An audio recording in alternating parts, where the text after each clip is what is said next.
Vamos a poner la pantalla de DIGAL, por favor, Omar.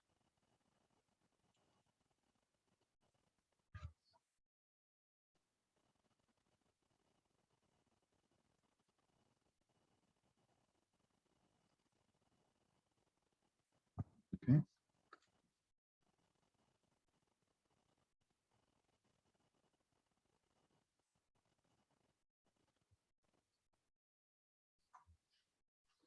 Bien, buenas tardes a todos los participantes de DIGAL 2021.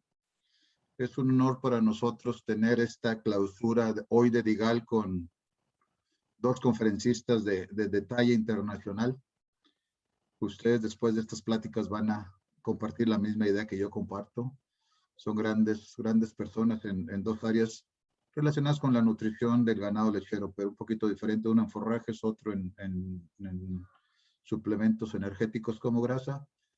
Entonces, vamos a darle principio a una presentación comercial, un video de la empresa que nos apoyó con la presentación del Dr. Locke, que es Alltech. Entonces, vamos a pedirle a Omar que nos ponga el video y después haremos una introducción sobre la vida profesional del Dr. Locke y ya le pasamos los micrófonos al Dr. Locke para su presentación. Adelante, Omar.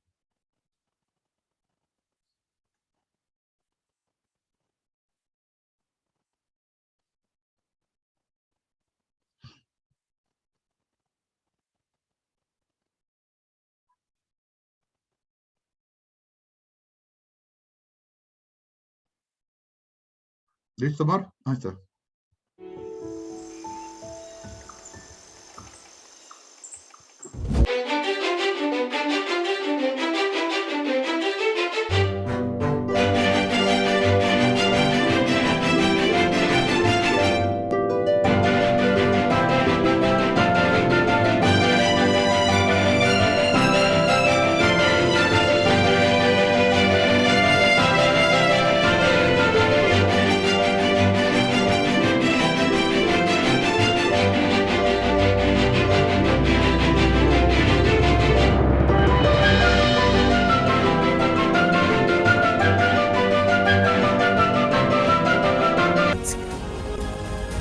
¿Qué impacto vas a tener?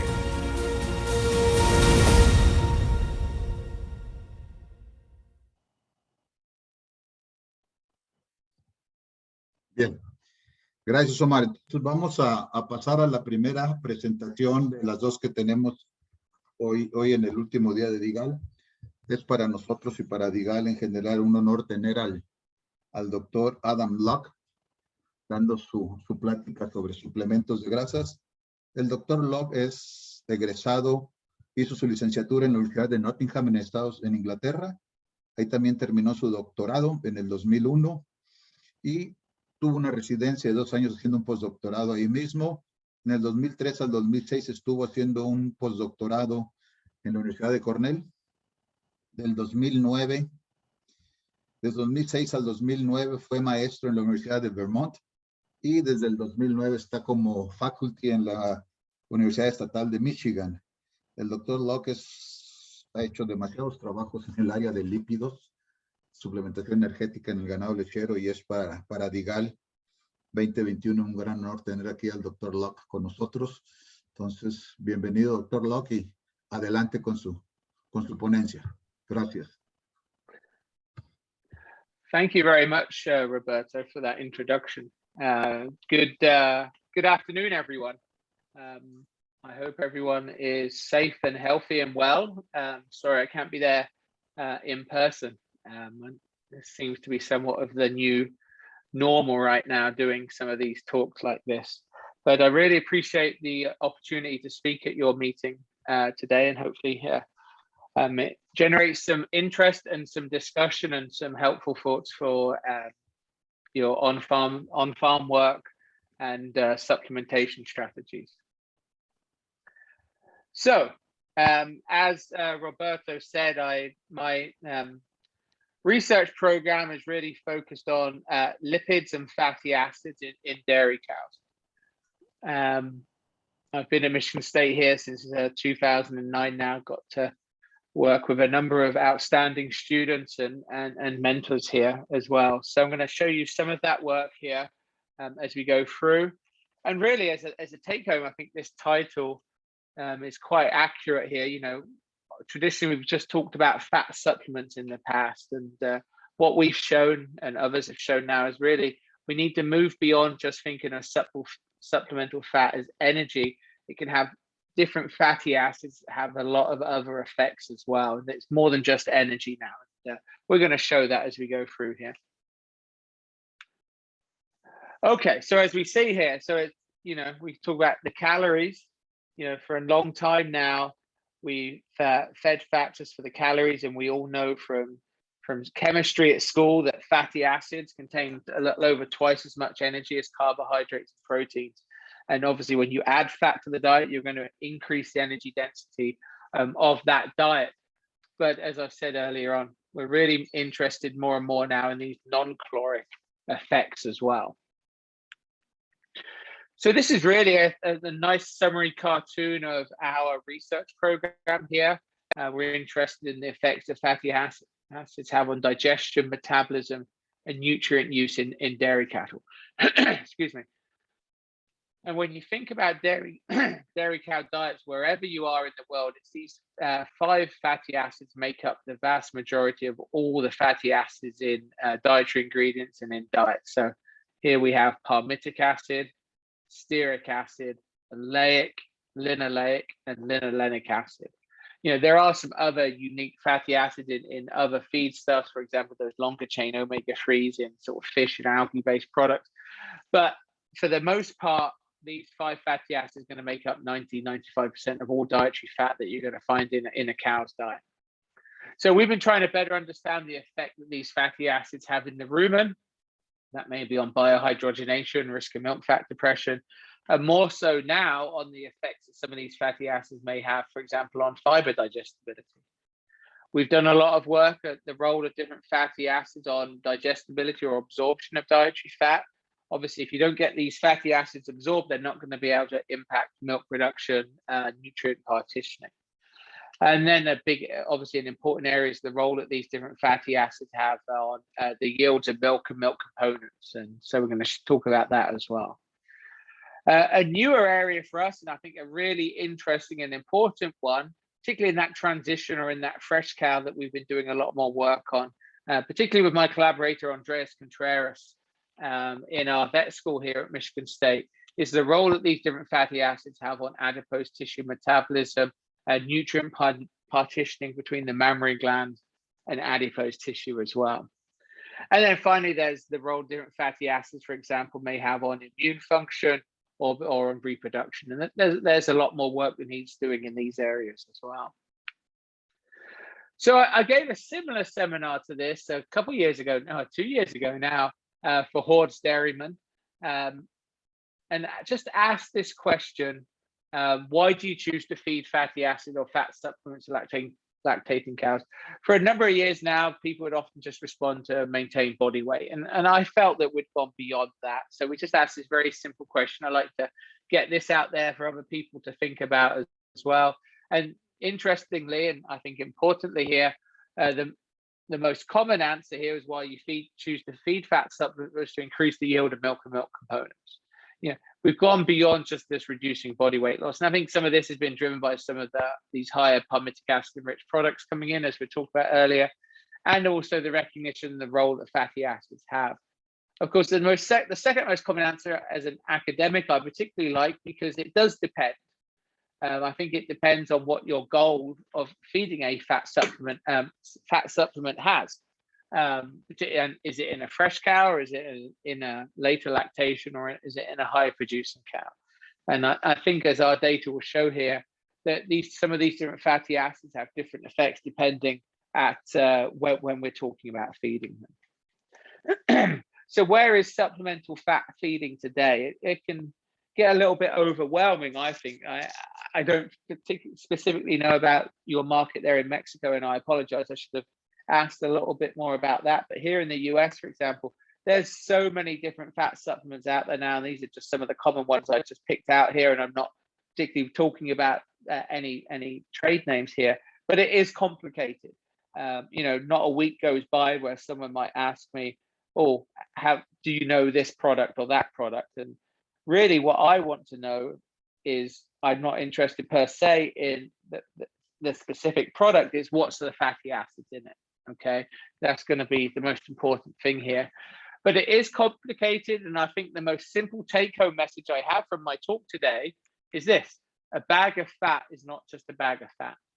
All of these fatty acids I talked about earlier, those 5 major fatty acids, they basically all have the same energy value if you did a calorimetry on them. But as we start to learn more and more now, a bag of fat is simply not just a bag of fat. It's really going to depend on that fatty acid profile of it. That fatty acid profile is the first factor that's going to determine what response you get to that fat supplement that you're feeding. And if I just stop the talk now, this would be the major take-home message I would give for any one of you listening there today. So there are 3 major categories of fatty acid supplements that are typically available. You know, there's the calcium salts of palm oil or palm fatty acid distillate. They've been out for a long time. Also been out for a long time are these saturated fat prils that are mixed pril, and then more recently these palmitic acid enriched prils. You know, so these are all have, you know, ranges in fatty acid profile, but I think that an important thing here was that none of these supplements were originally designed with the cow in mind. They all simply took the least cost byproduct that was available. Most of our feeds in the ruminant industries are byproducts or co-products from other industries, but they simply took the best one that was available for different manufacturing technologies, whether that was for salting purposes or for prils that you needed saturated fatty acids for. And I think all of the major fatty acids in these products, you can see here, the calcium salt, predominantly palmitic and oleic acid, the mixed pril, palmitic stearic, and then obviously the palmitic enriched is palmitic acid. All of these fatty acids are important for cow metabolism. But what we've been asking is, are there ideal ratios among these fatty acids, primarily these 3 fatty acids, that will allow for the optimization of their utilization and in maximizing nutrient use, nutrient efficiency. And more so now, we started asking more as well now about interactions with other dietary and animal factors as well. So first of all, I'd like to focus a little bit on the pre-absorptive and focus on fatty acid and fiber digestibility. These 2 papers that we just published, I think are important summaries of the available literature that's out there. Jose Neto, who's a postdoc with me from Brazil, has just published this paper last month in Journal of Dairy Science, and the second paper now is available online, just came available online last week, both in Journal of Dairy Science. And these papers looked at meta-analysis. So meta-analysis is just a term for sort of collecting all of the available data we could collect and find in the published literature, and just looking at what's the big picture or what's the overall sort of main responses and take-home messages from some of these different supplements that we see here.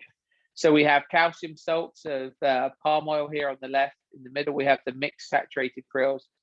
And on the right, we have the palmitic acid enriched prils. And you can see here, let's focus in on NDF or on fiber and fat digestibility here. You can see that calcium salts improve fiber digestibility. I'll show you in a slide in a while. Some of this may be due to a slight typical reduction in feed intake as well. And then approaching a trend for improvements in fat digestibility across the literature here. The mixed prils, no effect on fiber, but a marked decrease in fat digestibility. And I'll show you later on, we think that's primarily related to the high stearic acid level in these prils. Then interestingly, the palmitic acid enriched prils, no effect on fat digestibility. So you go from a mix of palmitic and stearic to go into all palmitic, you can start to see the differences on fat digestibility. But this is one of the most interesting responses here with palmitic acid enriched prils, is there's a very consistent response and improvement in fiber digestibility when you feed them up. This average here of 4.5% improvement in total tract fiber digestibility. That's something that we can't really capture in models or maybe some on-farm responses, but that we're getting more from the fiber components of the diet when we're feeding palmitic acid by promoting fiber digestibility here. So when I talked about earlier on this previous slide here about the drop-off we start to see in dry matter intake, and here's just some other ways of looking at some of that. And you can see that that's really a dose response, and it's typically at these very higher levels that you start to see these drop-offs. You don't tend to see them so much at these more normal inclusion levels. And I'll show you that on another slide here in a minute. What's interesting on that fiber digestibility response was that the old, I guess, dogma would be the right word, or the old traditional concepts of feeding fat was where if you fed fat, you drop fiber digestibility. And that's really, I think, been disproven now. I think that was based on some older data from the 80s and early 90s where they fed very high levels of mostly unsaturated fat and dropped digestibility.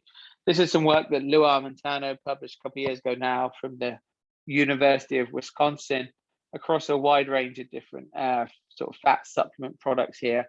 And just really, just to take home here, there was no negative effect on total tract fiber digestibility.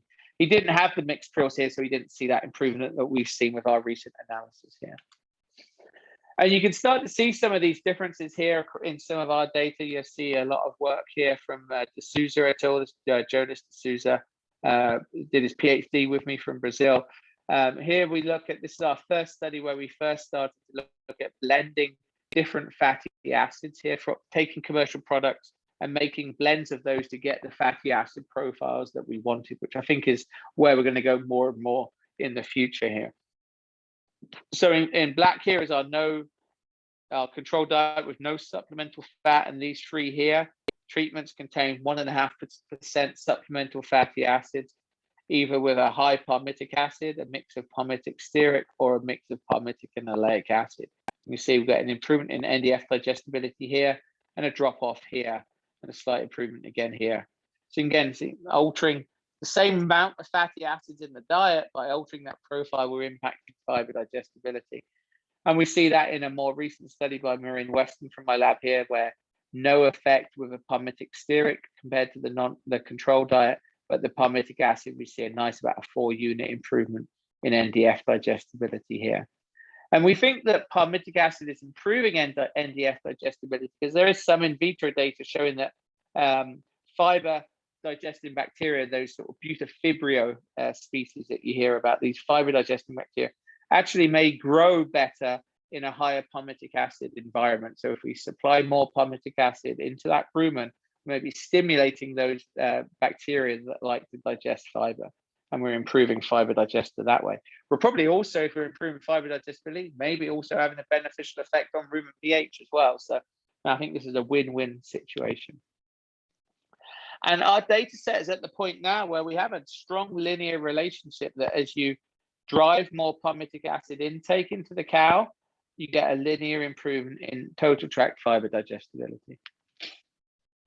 So if we look at fatty acid digestibility now, here's that study from Maureen Weston I showed earlier on, with the palmitic acid here in green, no effect compared to control. Even though you're feeding more fat in the diet, digestibility of that is the same.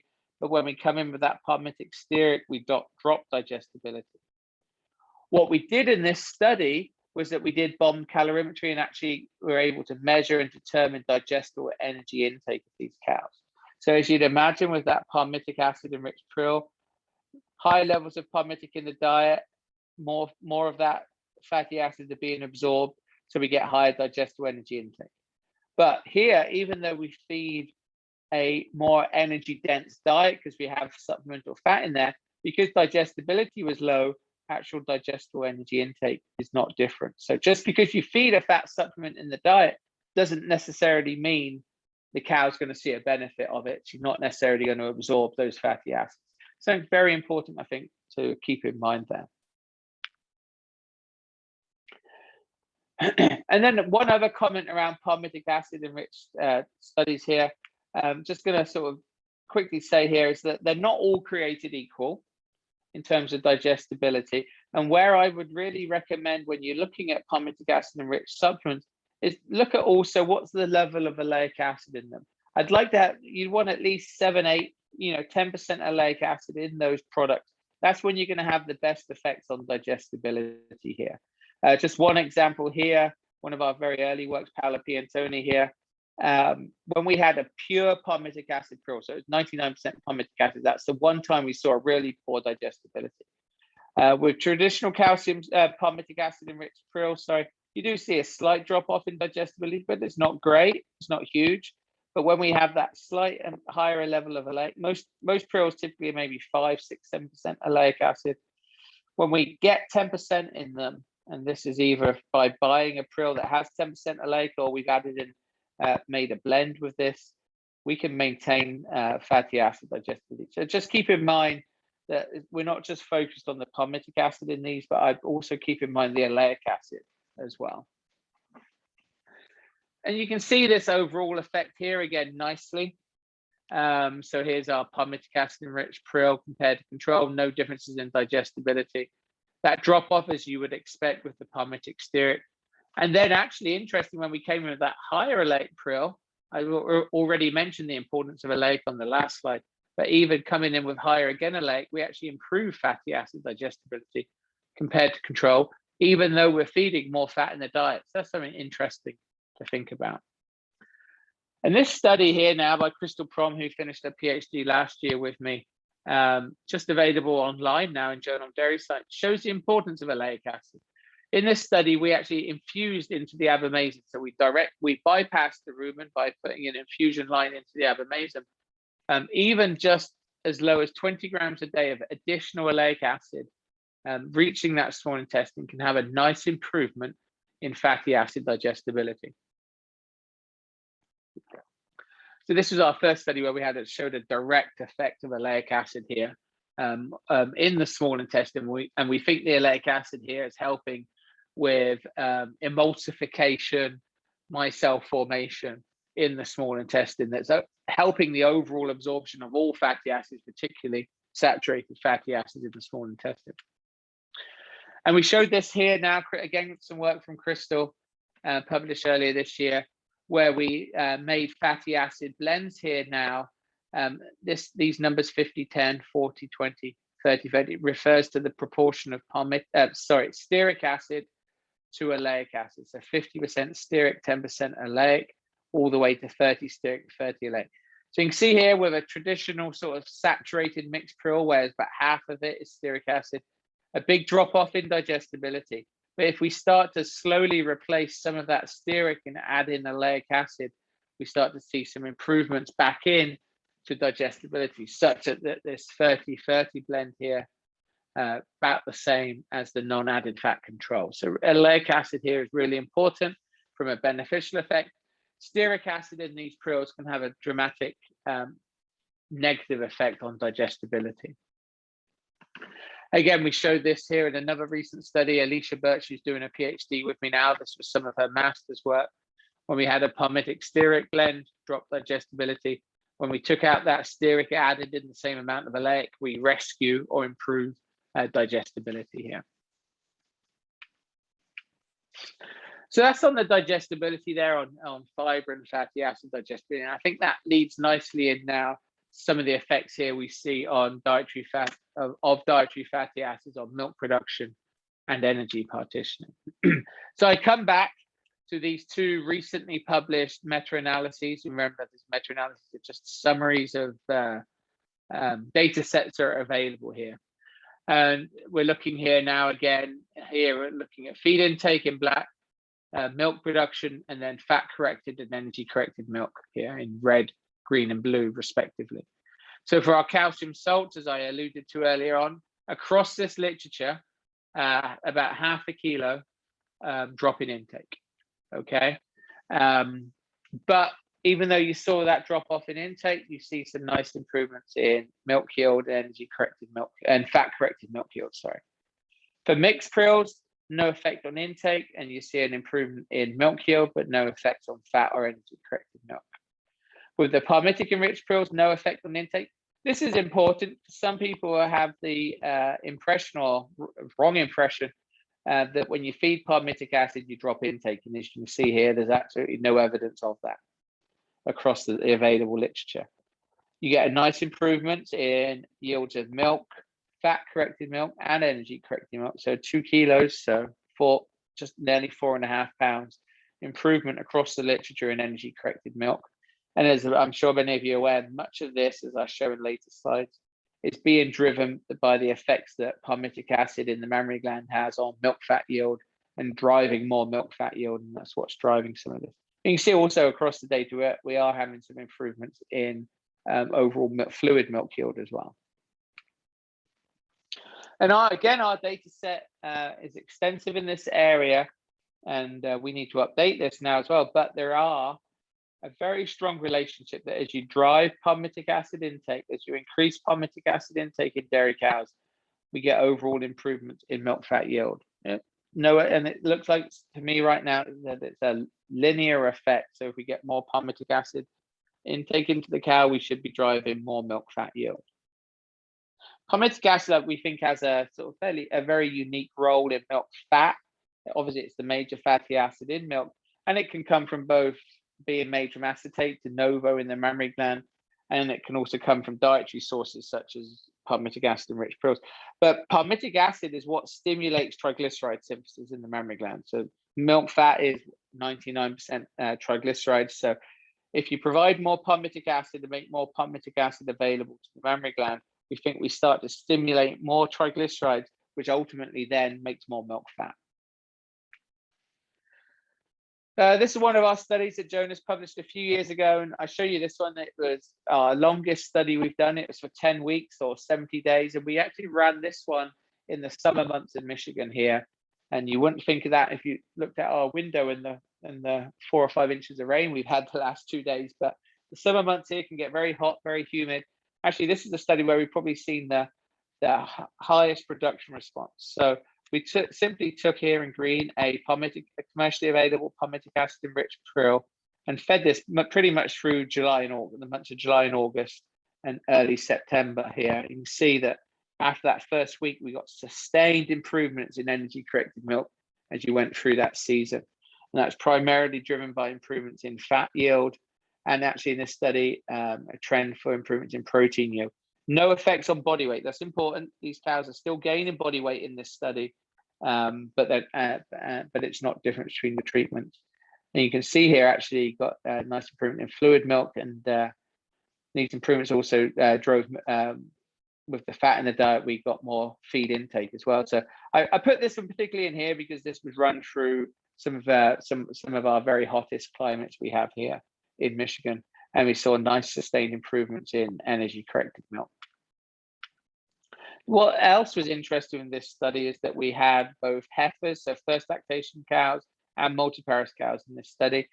And you can see that we got increases in energy corrected milk in both heifers and in multiparous cows. It was greater in the multiparous cows. We got nearly just under 6 kilos more energy corrected milk in those multiparous cows versus 2 in the heifers. So in both cases, still very impressive improvements. But in terms of body weight, you can see both groups of cows are gaining body weight. This is showing kilograms per day body weight change. We measure these cows' body weights 3 days a week throughout the study and get these nice regression lines to measure body weight change. What's interesting was that there was no difference in the multiparous cows between the control and the treatment, both gaining body weight. But those heifers fed the palmitic acid were actually gained more body weight than the control. So, probably putting some of that additional nutrients into body weight first and then going into milk as well. So difference is something to think about there if you're thinking about primiparous versus multiparous groups of cows. Showing you a study here from Fernando Batistel's group at Utah State University. She's just recently moved to the University of Florida. Showing this one because she sees very similar responses in terms of milk fat yield to us, but she did this study doing a direct comparison between Jersey and Holstein cows. You can see when she fed palmitic acid, she got responses in milk fat yield in the Jerseys and in the Holsteins. And also showing you this one in this study, she also got significant improvements in milk protein yield in both Jerseys and Holsteins as well. So that's interesting because typically when you think about people feeding fat supplements, they think about fluid milk and milk fat. And historically, when you look at the literature, protein yield is unchanged. Protein content goes down because you improve milk yield. But in this study here, you can see improvements in protein yield. And we have some of our studies with palmitic acid, we've seen improvements in protein yield as well. And when we look at those studies, typically when we see improvements, or the only times I should say we've seen improvements in protein yield as well, is when we've supplemented palmitic acid into a diet where we've already done some amino acid balance. So we have maybe some supplemental amino acids and typically some high quality blood meal bypass protein in the diets as well. So it's very interesting now. We need to do more work on this to think about some of these interactions between fatty acids and amino acids in the diet and how that energy protein interactions impact the yields of milk fat and milk protein. And that's something we want to work on more in the future. One question I get asked, especially right now, with fat prices being high and some of these other lower cost products coming out, is about, I sometimes get asked, well, the traditional palmitic acid enriched products that are on the market are fatty acids, so predominantly free fatty acids. Occasionally, I see some of these palmitic acid enriched triglycerides that are out there, and often they're less expensive. And so we did a study of these a couple of years ago now. And in general, I would say I would always choose the free fatty acid product over the triglyceride product. We see a better energy corrected milk. Don't see a drop off in dry matter intake here. So in general, I'd say I would always choose the free fatty acid product. And most of this difference is driven because of differences in digestibility, I think. But I think these palmitic triglycerides would have to be priced markedly lower before I would consider using them. And then I'd have to think about the dose of them as well, or the inclusion of them in the diet rather. Okay, so I showed you this study earlier on from Marin Weston when we looked at fatty acid digestibility and digestible energy intake. So if you remember, I said earlier on that when we fed the palmitic stearic pill, because that fatty acid digestibility was low, actual digestible energy intake wasn't any better than the control diet. And you can see that that matches here what we see with energy corrected milk. So we didn't get any more nutrients into the cow, and we didn't get any more energy corrected milk. But with the palmitic acid enriched prill, where we got better digestible energy intake and we're supplying, importantly, more palmitic acid, we see nice improvement in energy corrected milk, primarily driven by more milk fat yield. Okay, so that all fits with some of the other data I showed. Importantly, no differences here on body weight change or no differences. There's a numerical difference here, but this was not significant. So all of these cows are gaining body weight. These are all post-peak cows. Again, another misnomer I've seen out there. I've heard people say sometimes that if you feed palmitic acid, they make more milk fat, then they have to be losing more body weight. That doesn't make sense to me. I still hear people say that sometimes, but this shows this quite nicely. All of these cows are gaining body weight. These cows here, while they're making more milk fat, they're not losing body weight. They're gaining body weight the same here in a post-peak cow. We're going to talk about the fresh cow separately in a few slides time.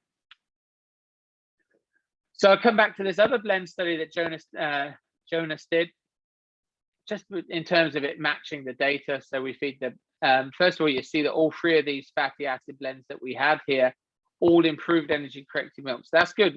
All of these blends improved energy corrected milk, but it was greatest for that palmitic acid enriched prill blend. Okay. So this is where it kind of got interesting for us. You can see we're interested in palmitic acid. We're gaining interest in the oleic acid piece here, but maybe not so in a straight calcium salt that contains like 38, 40% oleic, because we don't really necessarily want to drop intake. And for a number of reasons, we got very interested in oleic acid here. So what we did here, again, another study that Jonas did here for his PhD, we made up different blends of palmitic and oleic. So this is 80% palmitic, 10% oleic, down to 60 palmitic, 30% oleic. Very simple how we did this. We had a commercially available palmitic acid enriched prill and a commercially available calcium salt or palm oil. And by knowing the total fat content and fatty acid profile, we just blend them together to make these different blends. What's interesting here is that we had what we called a low producing group. It's still, still fairly high production, and then a very high producing group of cows. But you can see the responses are different. In that lower producing group, those cows responded best to the 80% palmitic, 10 oleic. But in that very high producing group, we see this strong drive that as we supplied more oleic acid to these cows, we got a greater improvements in milk production. Very strong improvements here, up to that 60% palmitic, 30% oleic. So this is where we got really interested in different fatty acid profiles for cows at different levels of milk production. Marin Weston did a follow-up study to that and just simply looked at the 80-10 and the 60-30 palmitic to oleics. And again, we saw similar responses that as you got into these much higher levels of production, we saw beneficial effects of that higher level of oleic acid in these blends. To look at that slightly a bit more sort of mechanistically here, Alicia Birch, who's doing her PhD with me now, this actually says impressive. This study's been published now. It was published last month in Journal of Dairy Science. The concern with, or one of the questions with some of these studies, that when we get this 30% oleic in there, it's mostly coming from a calcium salt or palm oil. And we know that calcium salts don't protect fatty acids from breakdown in the rumen that well. And so we know that a lot of that oleic acid would get converted to stearic acid in the rumen. We feel that some of that oleic is going to be reaching the small intestine, but not certainly all of it. A lot of it is going to get biohydrogenated.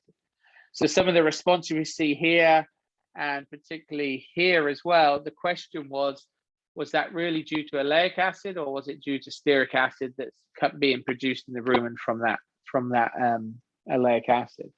So we did this study here where we took a high group of cows and a lower producing group of cows, and we made a palmitic stearic blend and a palmitic oleic blend. And again, we do see some of these differences between the palmitic stearic, palmitic oleic in the high group.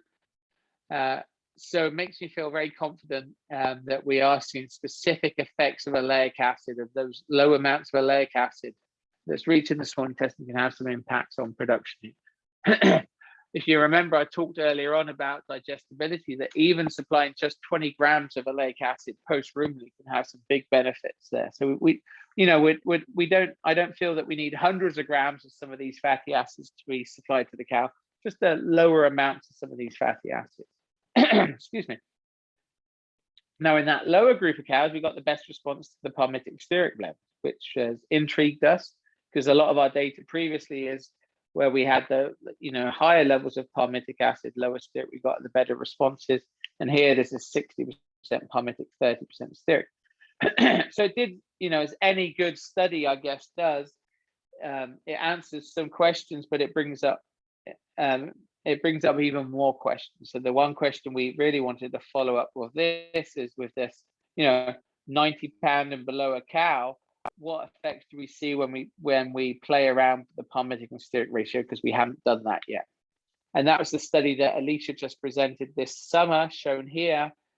She presented this virtually at this summer's American Dairy Science Association annual meeting. And I don't need to go into the specifics here, other than we had the control, and then we basically altered the ratio of stearic acid to palmitic acid. So low, medium, high palmitic acid here. So that would be high, medium, and then low stearic acid.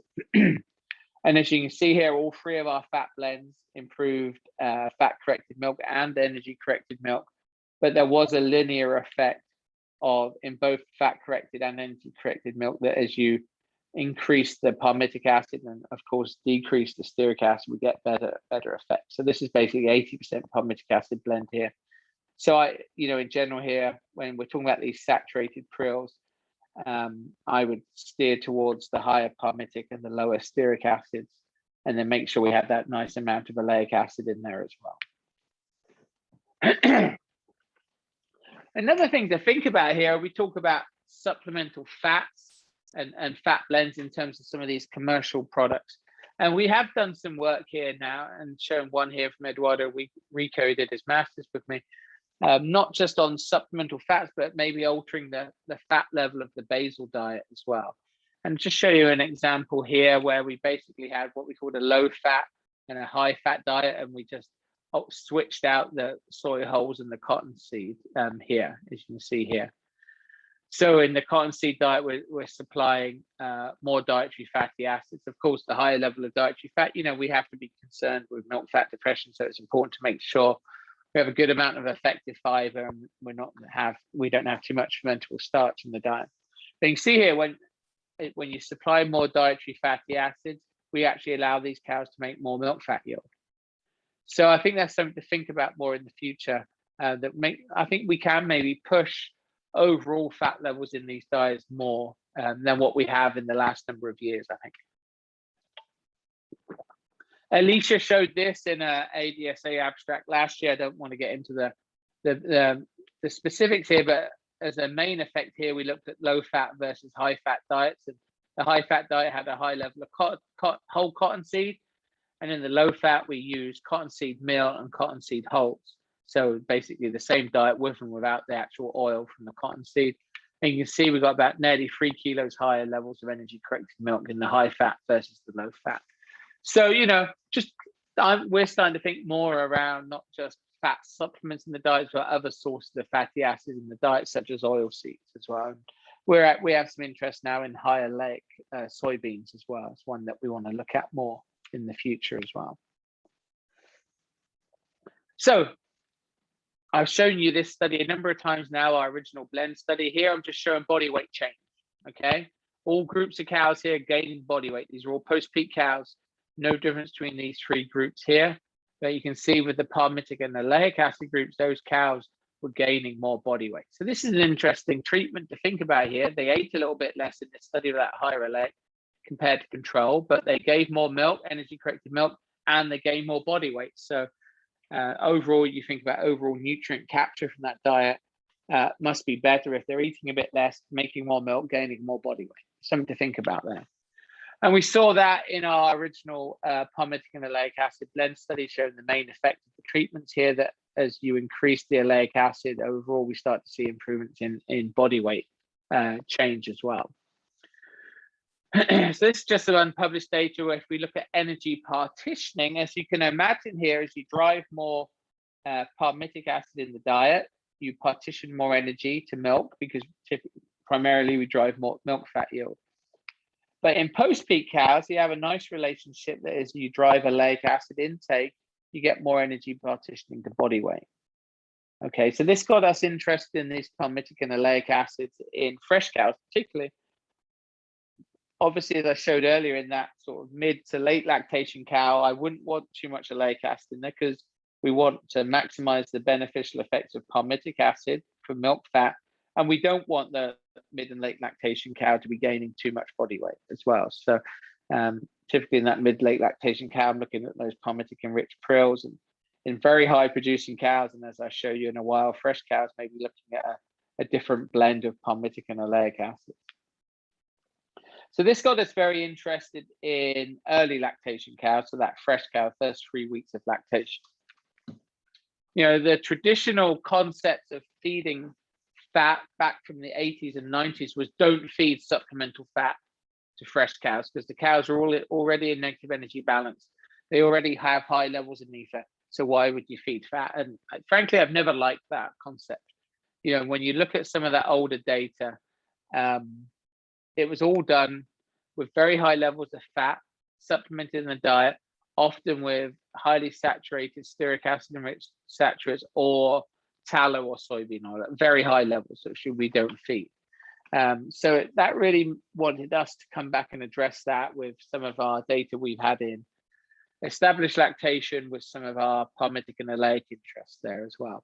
So the first study that we published a couple of years ago now was just simply looking at a commercially available palmitic acid enriched krill, and it kind of played on that sort of that old traditional thing about not feeding fat in the fresh. So we looked at the effects of palmitic acid and the effects of when you fed it. So we fed it either in the fresh period or in the peak period here, okay? So I'll just run through this quickly. So in this fresh period, the first 3 weeks of lactation, the cows either fed a control in red, or they were fed 1.5% of a palmitic acid enriched krill. Okay, you can see nice improvements in energy corrected milk. You see it tailing off here in this last week, and I'm not showing the feed intake data here, but feed intake dropped off in this last week here. These cows probably should have only been on the fresh diet for 2 weeks and gone on to the high diet earlier, but they didn't. So we moved from the fresh here, just these two. And then when we put them onto our high diet, so the main difference between our high diet compared to the fresh is we have lower forage NDF, higher starch, more fermentable starch, quite a traditional sort of stepwise from a fresh to a peak diet. You can see that cows in the black lines here maintained high levels of milk production when fed palmitic acid in this peak period, sorry, as compared to cows that did not receive the palmitic acid here. Now, the one concern that potentially with the palmitic acid feeding in this peak period is that we got these nice improvements in energy corrected milk, 10 pounds almost.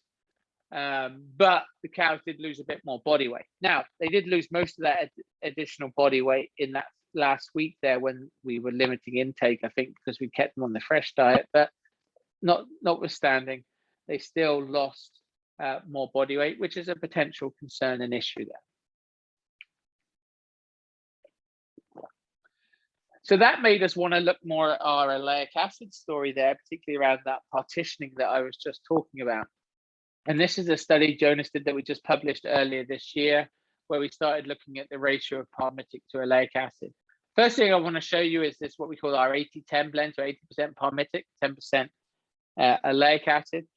Now that is basically many commercial palmitic enriched supplements are roughly that ratio. So basically we can compare quite nicely the results from here compared to what we saw previously here. And what's nice here, is how consistent the results are here in this study, comparing the palmitic oleic 80-10 here with the control, no effects on intake, about 4.5 kilos more energy corrected milk, and they lost about 25 kilos more body weight. So very consistent study to study. So then we came in where we started to drop the palmitic and raise the oleic acid. So 70-20, 60-30 palmitic to oleic acid, okay? So first thing you see that when we lowered the palmitic, raised the oleic in this study, we actually got more intake in these cows. We think that's due to the cows with the more oleic acid. They had lower circulating NEFA and higher plasma insulin. So those things all go hand in hand. By week 2, all of our fat blends had the same level of energy corrected milk, but the cows fed the higher levels of oleic acid did not lose as much body weight. So they ate more, these higher oleic acid blends, they ate more, made more milk than control, lost less body weight than the 80-10 and the control for the 60-30. So got very interested in this with some of these ratios of palmitic oleic. And see the results are somewhat similar for the 70-20 and the 60-30. So by supplying some more oleic acid to this cow, obviously having some beneficial effects on absorption, but we think oleic acid has some direct and specific effects in the cow. And some of our work really pinpoints that to potential beneficial effects on adipose tissues, so body fat metabolism. Now, we took these cows and then tracked them for the next, we just fed those cows the first 3 weeks on the fresh in this study, and then we tracked them for the next 7 weeks on a high diet, on a peak diet. But these cows were all fed exactly the same diet. So all 4 treatments here, these cows here, when we put them on the high diet, they all followed exactly the same diet here now, a controlled diet with no supplemental fat. And this is interesting. So we got these cows set up right in the first 3 weeks of lactation here, and then they maintained over 4 kilos higher level of milk production compared to control in that carryover period. So this idea of sort of programming or getting these cows set up right in that fresh period now have beneficial effects. Now, of course, our next question was, well, what if we took a, say, 60-30 blend here and also fed that in this carryover period here? Would these cows kick on again with even more milk production, or would it stay the same? And maybe we should just be focusing on that fresh period. So this is what we did in this study that we presented at last summer's dairy science meetings.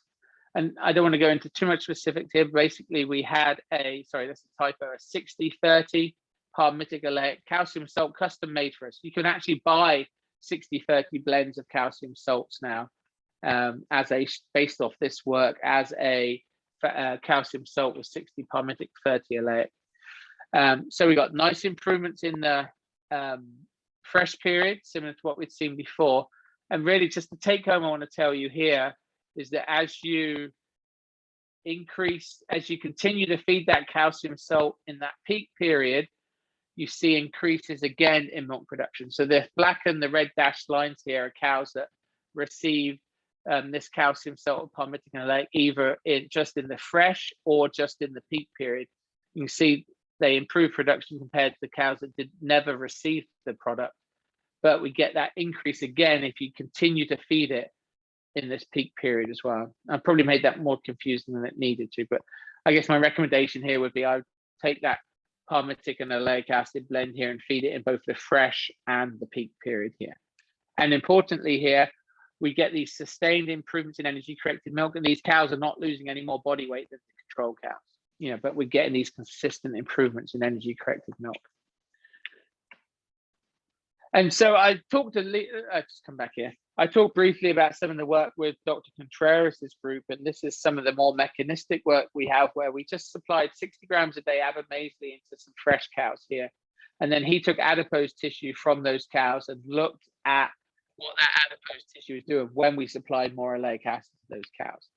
And basically he showed that when we supplied oleic acid to those cows immediately postpartum, just for 2 weeks, the adipose tissue from those cows receiving oleic acid had lower lipolytic response. So it mobilized less body fat, less NEFA, and that adipose had better insulin sensitivity in that adipose tissue. One of the goals in that fresh period is to reduce excessive insulin resistance in those fresh cows. So the oleic acid looks like it's a very exciting tool to do that. And Andreas is doing a lot more work in that area. And we actually just got a federal USDA grant to look more at this now in both in vivo and in vitro to look at the beneficial effects of oleic acid and our palmitic and oleic acid supplements across that transition period, particularly around adipose tissue metabolism, reducing excessive body fat mobilization, minimizing negative energy balance. So we're very excited around some of these blends here in that fresh period. So I think that's pretty much all I want to show here now. Hopefully, I've shown you here that fat supplements aren't just about energy, but there's a lot of non-caloric effects, and the different fatty acids can have effects on milk production, nutrient digestion, nutrient partitioning as well. So a very applied couple comments here. So next time someone's trying to sell you a fat supplement, 2 questions I ask. What's the fatty acid profile of it? What's the total fat content of it? You need this to make sure from a price wise you're comparing like for like. But if you know these answers to these questions, this is the fatty acid profile, fat content. These are going to determine the impact that product's going to have on nutrient digestibility and production. Okay. Then that's the first thing you need to ask, and then you need to ask yourself, well, why am I wanting to feed the supplement? What are my goals for feeding it? And based on why I want to feed it will impact which fatty acids I may choose to feed to meet those goals. And then of course you also obviously need to keep in context the economics of the marginal returns here. Remember, those marginal returns might not just be measured in the bulk tank. There are a lot of tangible effects of some of these fatty acids that we're talking about that we might not just pick up in the bulk tank, that some of these effects on body weight and reducing body fat mobilization, etc. Some of these things that it's hard to measure in the bulk tank. So hopefully I've showed you, hopefully I've given you a taste of some of the work we've been doing the last few years. I hope it helps your understanding of this area. I hope it sort of makes you think about some of the opportunities that there are to feeding supplemental fatty acids in dairy cow diets. And I have a PDF of this slide set if anyone is interested, and I'll make sure that the conference organizers have that. But hopefully I've presented research today on different fatty acids and how cows respond differently. I think the things to think about is how do the different fatty acids in supplemental fats affect the rumen, the small intestine, and the mammary gland, and partitioning between tissues. I would say that digestibility is a good indicator as a first sort of stop check about whether a particular fat supplement that you're considering is something that I would consider to include in the diet. Remember, if it's not absorbed or not digested, it's not going to have any effects in the cow. Hopefully I've sort of challenged the old concepts about feeding supplemental fats in that early lactation cow. And I think we should consider using supplemental fatty acids. And I've shown some of our work with palmitic and oleic acid we can increase performance in those fresh cows as well. And of course, our opportunity and challenge in the future is how we can continue to improve this understanding. You know, I think about where we've gone from crude protein to amino acids in dairy cow nutrition, and I'm thinking that's where we're going from fat to fatty acids on this side of it as well now. We're gaining more and more understanding on how different fatty acids alter nutrient digestion, partitioning, milk synthesis, and now I think is how can we apply some of this knowledge in the feeding and management of high producing dairy cows. Lots of different companies have been involved in helping support this work, and different funding mechanisms through USDA and Michigan State University as well. And you know, a big thing here is through supporting graduate students as well. So there's my email address. If anyone has any questions or comments, feel free to email me. And I hope that we have time for some questions here. Happy to take some questions. So thank you very much. Thank you, Dr. Locke. Let me read a few questions that we have, and then Lulu is going to translate it to you. I'm going to see it in Spanish, okay? Sounds good to me. Bien, vamos a pasar ahorita a una sesión rápida de preguntas.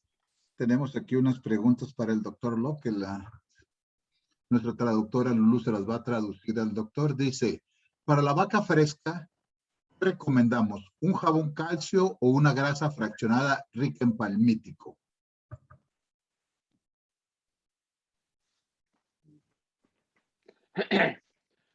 Okay, that's a very good question. Thank you. So I hope that our talk today has shown you that that is going to depend on which cows we're talking about. So I would be leaning towards, in general, the palmitic acid enriched supplements, but with using some calcium salts of palm oil alongside them.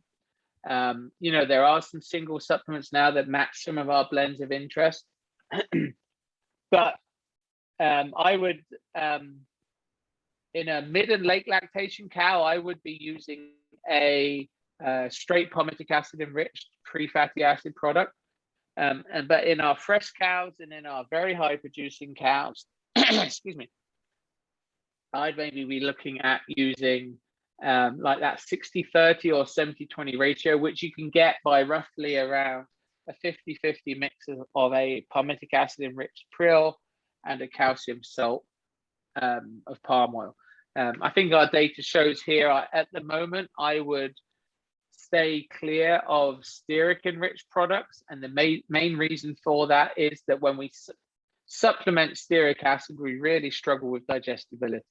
Stearic acid itself, the cow is very good at using because it's the end point of biohydrogenation. But at the moment, our data does not support the use of stearic acid in supplements because we get that poor digestibility. So I think palmitic enriched prills and calcium salts are both have lots of useful opportunities in lactating cows, and it just depends on which sort of stage of lactation that we're thinking about.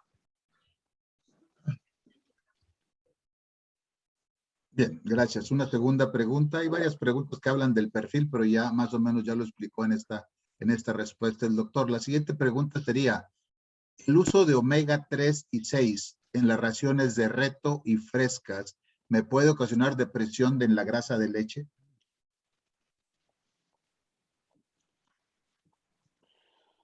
Yes, a good question. So yeah, calcium salts of omega-6, that would be sort of calcium salts of soybean oil type product, and then of omega-3s would typically, I assume, maybe we're talking about the fish oil type products. Yeah, they will both certainly increase the risk of milk fat depression. It doesn't mean that you will always get milk fat depression, because that is very multifactorial. It maybe depend on the amount of fiber, amount of starches in the diets as well. But when you feed the omega-6, omega-3 type products, you are going to increase the risk of milk fat depression. So one thing you have to be sort of careful to sort of weigh up there with some of those data, that maybe if you see an improvement in reproduction in some of those situations, for example, is it really an effect of the fatty acids on reproduction, or is it because you've got lower milk fat and sort of sparing energy that way? That's something I'd like to do some more work on in the future, on the omega-3s. I think there's a lot of interest there in the omega-3s. And I'm very interested in the immune function effects. Personally, I struggle to see around using an omega-6 type product right now, because we feed so much. This is talking about Michigan here specifically. We feed so much corn and soy and other products that are all very rich in omega-6 fatty acids anyway. But I think the omega-3 is a compelling story, but I would be very cautious, and you need to be very careful at monitoring milk fat and biohydrogenation to make sure you're not getting milk fat depression. They can 100%, they can increase risk. They don't have to cause, but they can increase the risk.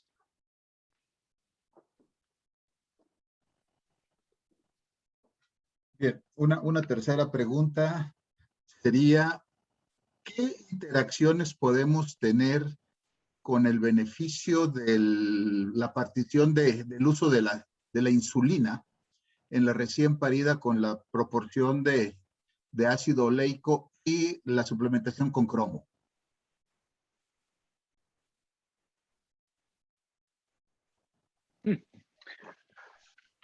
Well, that's a good question. I don't know if we had an abstract on that at Dairy Science this summer.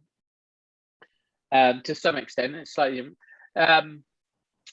So as I showed you earlier on, when we increased the oleic acid in our blends, we increased insulin. And in all of our studies, when we have added additional oleic acid in our blends, we've seen improvements in insulin.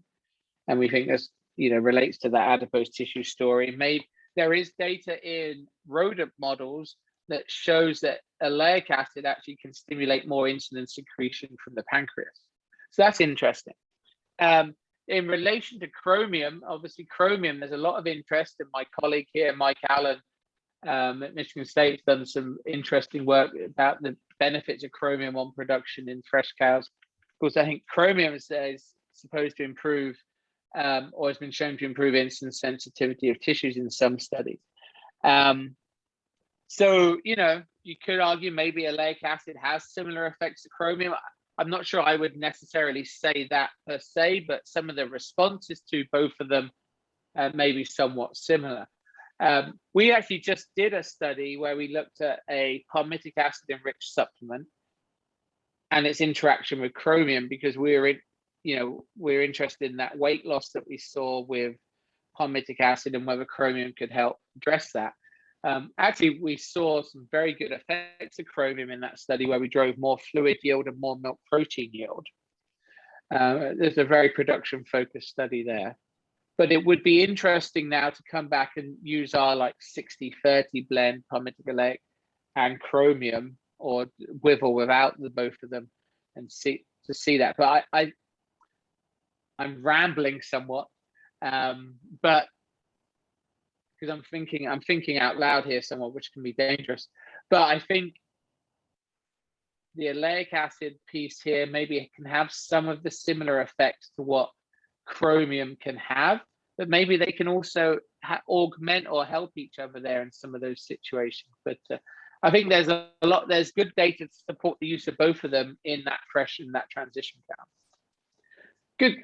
That's what I love about these discussions, is that it makes me think some more, and I have to take away some more questions I want to try and see if I can do some research around as well.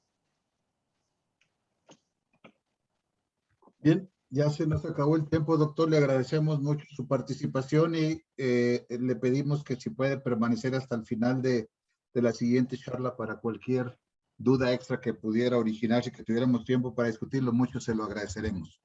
Bien, pasaremos ahora a una sesión del último video de la sesión de DIGAL, donde vamos a darle las gracias al patrocinador de esta segunda sesión, que es Symbios, que nos facilitó la presencia del doctor Randy Shaver. Entonces, Omar, por favor, podemos pasar el video promocional de Symbios, si es tan amable.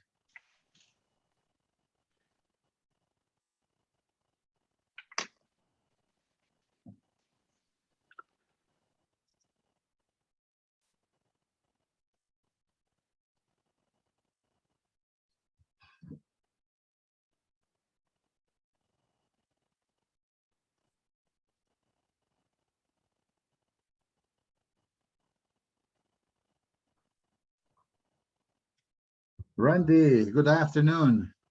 Hello, Juan. How are you? Very good. How's life up in Wisconsin? That's great. It was a bit chilly this morning. We almost had a frost. Well, we are hoping that we have the cold until the end of November, so we have time to do our cropping. We're late. Yeah, it was. We're in the midst of corn silage harvest at the moment, so yeah. Yeah. Okay. Well, it's happening. We're glad to have you. Let me just go to Spanish to start presenting yourself and get ready for the talk. Okay. Yes. Bien. Vamos a seguir con nuestro segundo y último conferencista de DIGAL 2021. Como ustedes saben, siempre dejamos lo mejor para el final. Y es para nosotros un gran honor tener de vuelta ahora en forma virtual al doctor Randy Shaver. Randy Shaver es egresado de la Universidad de Pensilvania, donde hizo su bachelor degree. Después hizo una maestría en la Universidad de Maryland y completó un doctorado en la Universidad de Wisconsin, más o menos en la época en que yo estuve también por allá. Fuimos contemporáneos un poquito, así que estamos jóvenes los dos todavía. El doctor Randy Shaver duró prácticamente toda su vida profesional en la Universidad de Wisconsin. Tenía un 75% de extensión y un 25% de investigación. Y es una persona que logró hacer el paso de la investigación básica a la investigación aplicada, a la aplicabilidad en los establos. Entonces, es mucha la información práctica que el doctor Randy Shaver nos va a pasar esta tarde. Entonces, pasemos adelante y démosle la palabra al doctor Randy Shaver.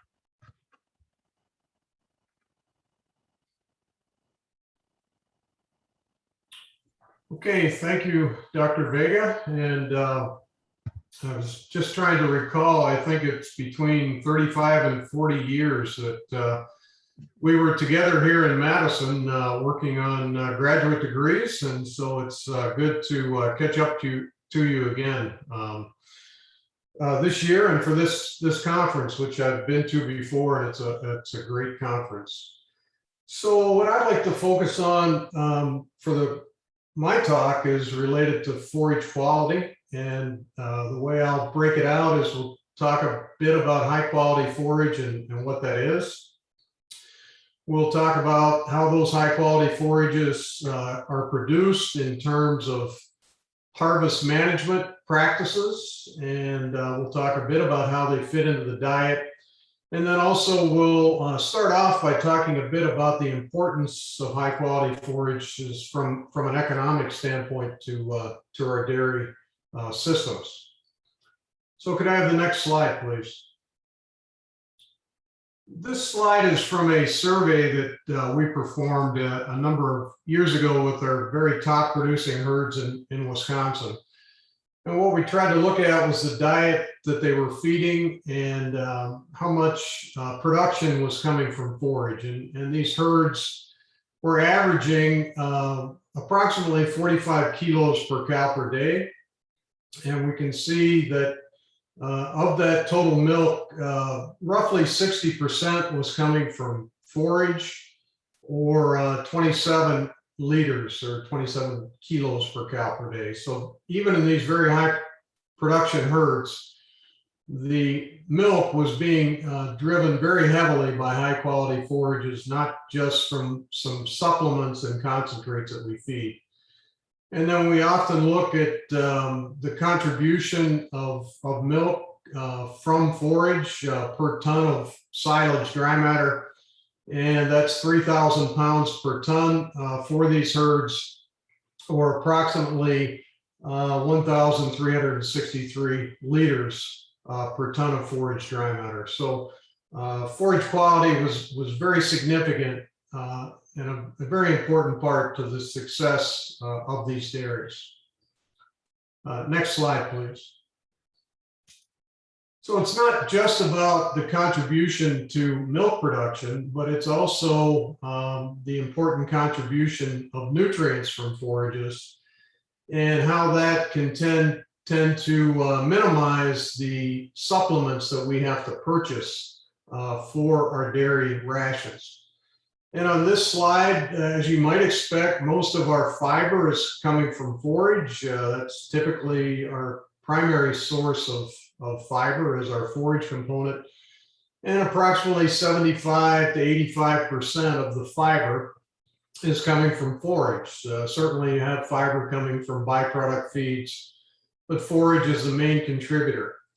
But from a cost reduction standpoint, a feed cost reduction standpoint, we can see that crude protein, 45% is coming from forage. Our energy, approximately 50% coming from forage. And then if we look at some components, carbohydrate components such as starch or non-fiber carbohydrates, 40 to 55% would be coming from forage. So certainly a contribution to milk production, but also cost control in terms of our purchased feed costs. Next slide.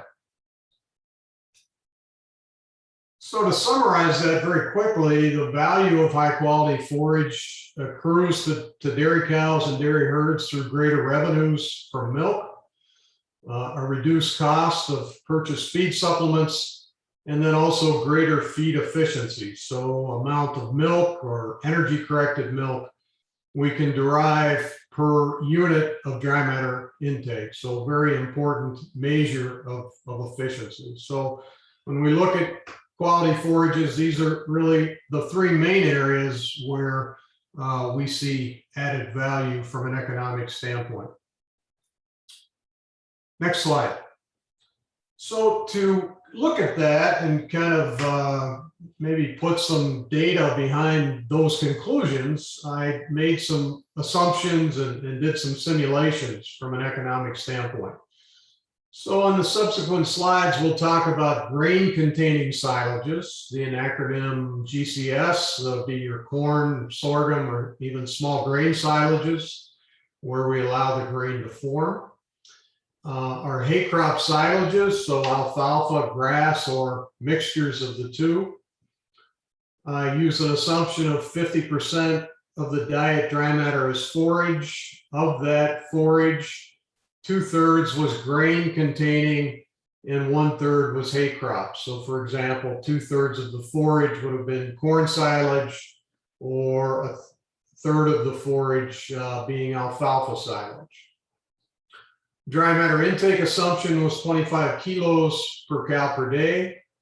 And then if we look at my assumptions on milk yield or milk value, 40 cents per kilo, soybean meal, 42 cents per kilo, and then corn grain, 22 cents per kilo. And I recognize there's going to be variation depending on where we're at and when we're there, but these are the assumptions that I use to look at some of the economic impact of forages.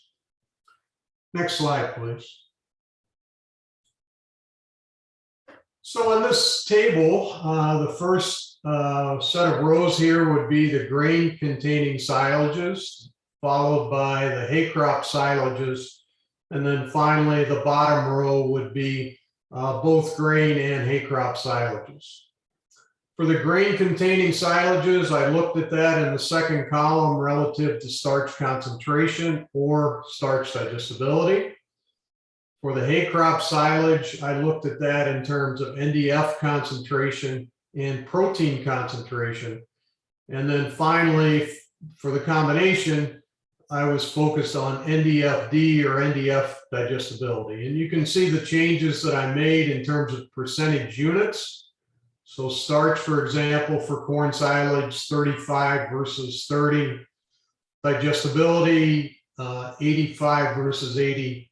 And you can go down the line. So kind of an incremental change in improving forage quality.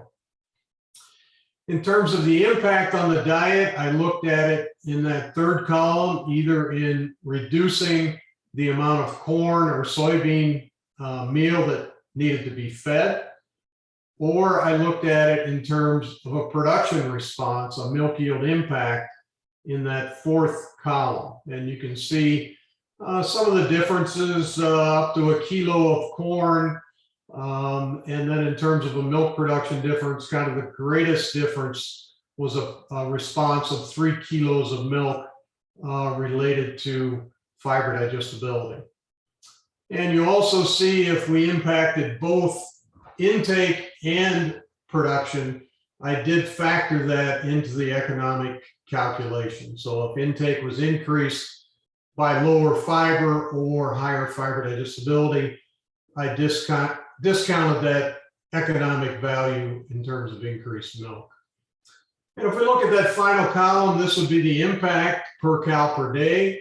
We can see the lowest difference would be a feed cost savings of about 10 cents per head.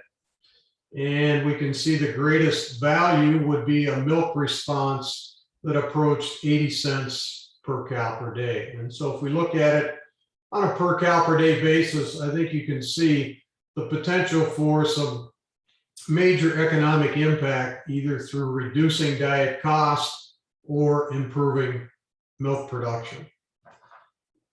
And then the next slide, please. If we look at on a whole herd basis, and I'm just using a simulation or an assumption of 1,000 milking cows in a herd. Based on those numbers on the previous slide, we can see that the economic impact could range from $30,000 up to $300,000 annually. If you've got a smaller herd, you can reduce that. If you have a larger herd, you can increase that.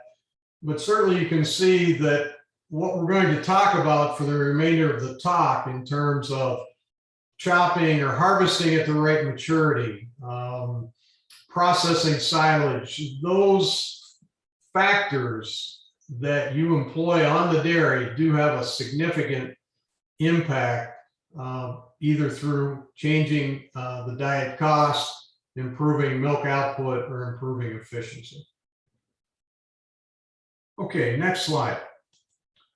So from that, I'd like to go through some of the different forages and discuss what quality, high quality is, what it should look like, and maybe some of the important factors that affect that quality. And I'm going to start out with corn silage. It's really become the predominant forage crop throughout much of the dairy industry worldwide, but certainly here throughout North America.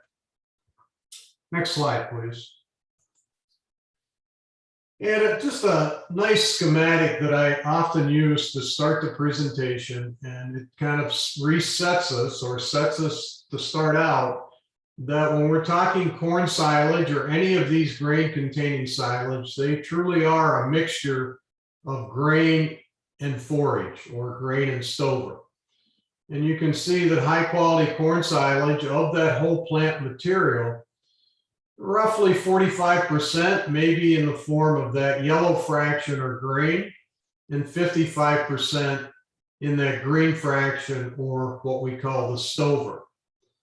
That green fraction is largely affected by digestibility, its lignin content in the NDF, and it's also affected by the particle length. Do we chop it to a length that gives us adequate rumination activity to help us maintain cow health and milk fat content? The yellow fraction on the left portion of that slide is largely affected by the stage of maturity that we harvest that grain in the silage, how fine we process that grain, and really how long we allow it in the silo before we feed it, which does impact its digestibility. So a very important slide, and I urge you to think about silage. It's very important. I know we can get a little bit clouded by how it looks standing in the field or how it looks when it's chopped, but it is truly affected greatly by that proportion of grain relative to stover in the whole plant, its particle size, and its stage of maturity at harvest. Okay, next slide. So the main parameters that I like to look at to evaluate quality in corn silage are listed on this slide, and many of these are fiber related. the NDF, neutral detergent fiber content, the lignin content, the undigestible NDF, the NDF that is not digested in rumen fluid after 240 hours, and then the NDF digestibility. NDFD 30 hours has become a very common measure in our testing labs. And you can see it would make some sense that for high producing cows, we would like that material to have less total fiber, less lignin, less undigestible NDF, and greater fiber digestibility. Why? It's because it reduces the fill limitation intake, allows for a greater production response from that forage fiber, or allows us to feed a higher forage diet and less concentrates. The other very, very important component of corn silage is that grain fraction, as we just mentioned. We would like to see the starch content higher because it increases the energy density, the net energy, or the total digestible nutrients, which again allows for a production response from that silage or allows us to supplement less corn grain into the ration. So I know there's a lot of parameters on forage test reports, more and more every day, but I like to boil it down to these key components when I'm trying to look at a silage test report and evaluate quality. Okay, next slide.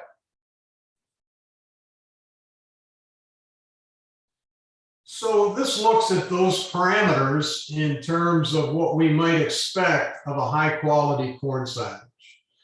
And what I've looked at these would be the average from a large data set that I looked at from the major testing labs here in the United States, and either plus or minus one standard deviation. And so for something like NDF, where we would like to see lower total NDF, we'll see that one standard deviation from the average would be 36%.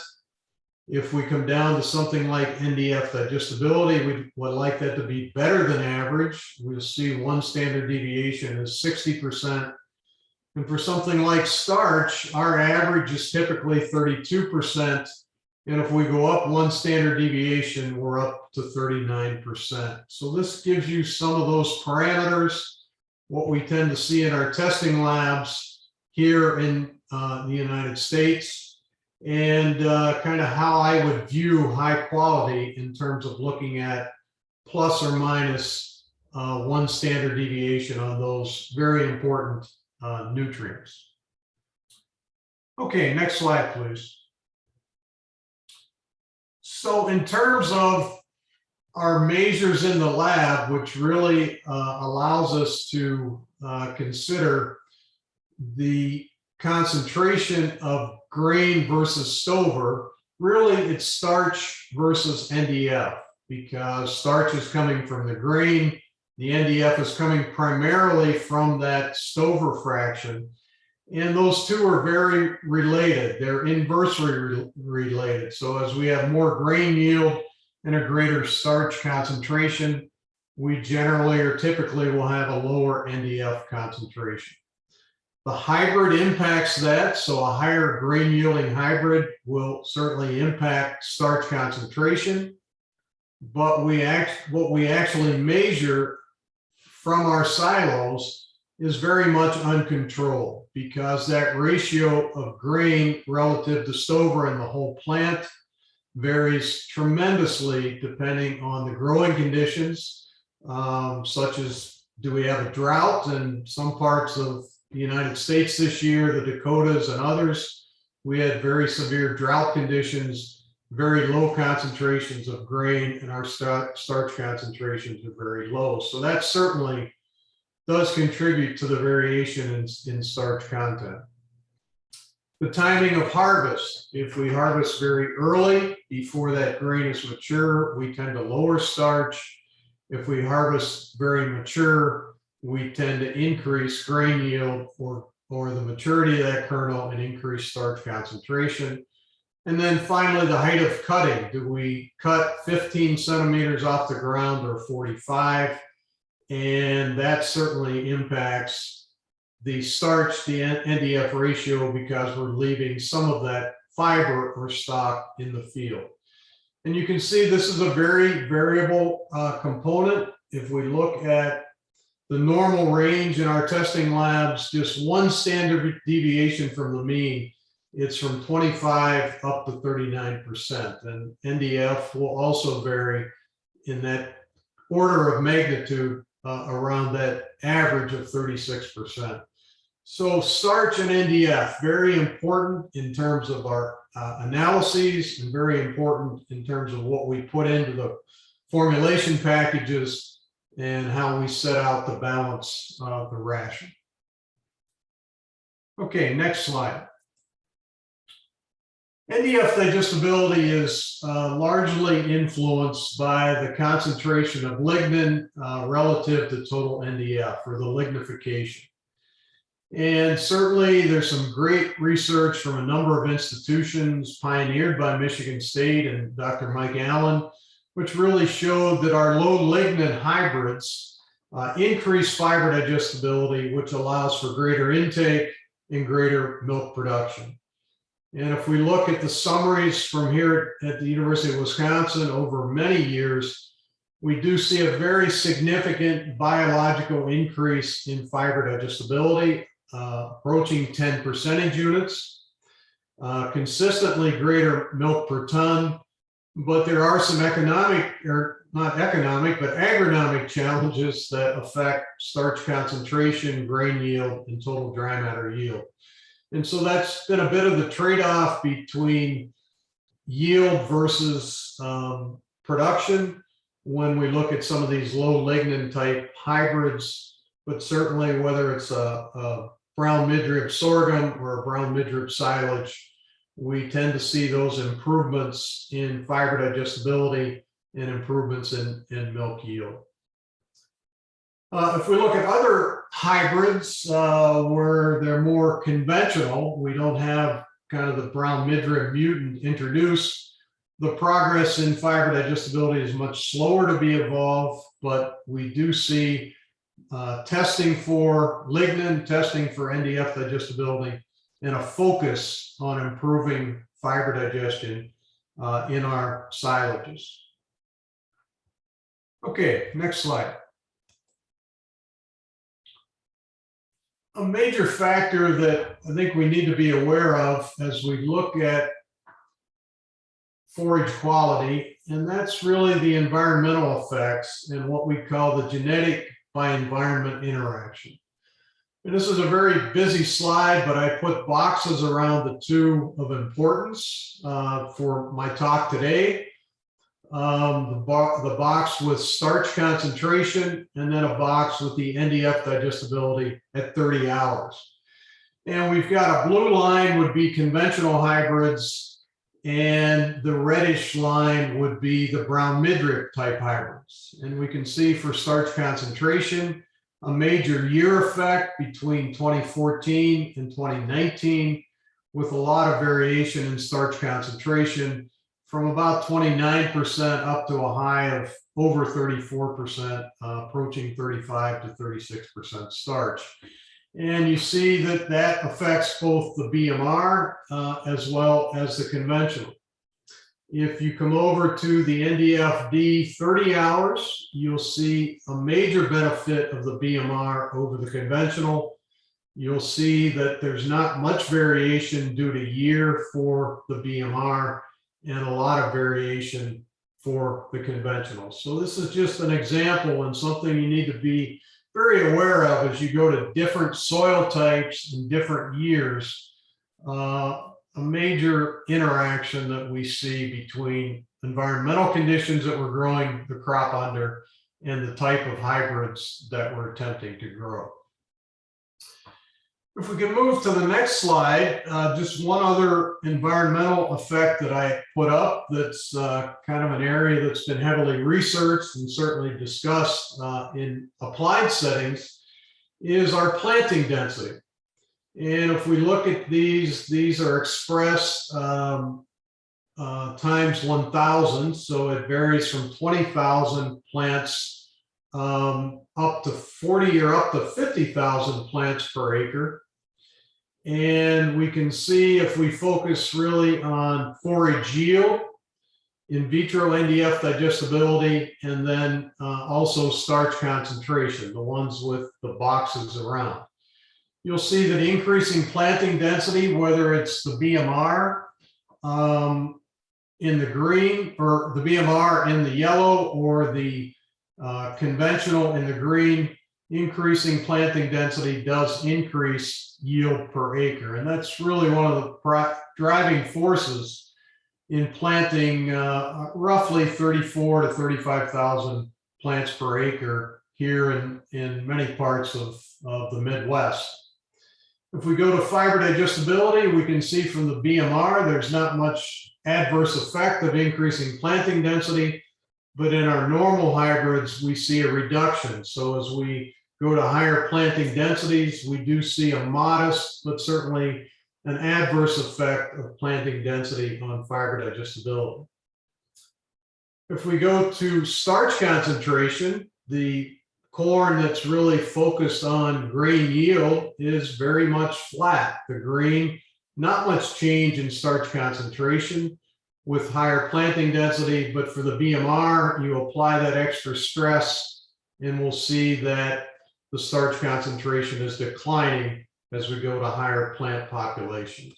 So just really to point out that we do see a lot of regional variation, and it's certainly plant population, the soil type, and the hybrid types all interact, and it really makes this forage testing very, very important, because the same hybrids in different years can give us very different results on some very important parameters from a nutritional value standpoint.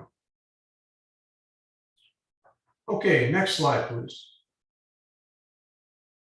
In terms of starch digestibility, we don't really have a lot of emphasis or good ways to change starch digestibility by hybrid selection. The main effect here has largely been harvest management at the farm. So harvesting at the proper stage of maturity prior to black layer, so that kernel is about half milk line, processing that kernel properly at harvest, and then also prolonging storage for several months prior to feeding. Those three factors is largely what has been used to manipulate and improve or maintain starch digestibility at the farm level. Certainly a lot of research and emphasis on hybrid selection, but primarily it's these three very important factors that affect starch digestibility. Okay, next slide.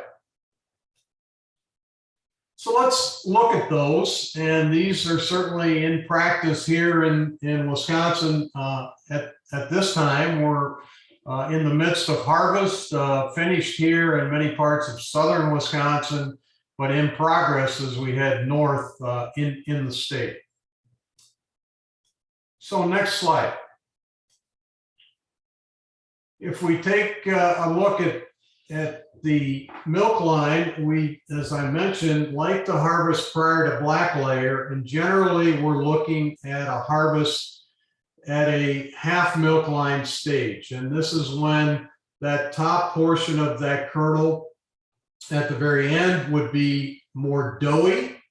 If we stuck a pen knife into that, it would be more doughy or starchy. And as we get closer to the cob, that would be milky. So if we plucked a pen knife into that, we would get milk coming out of that kernel.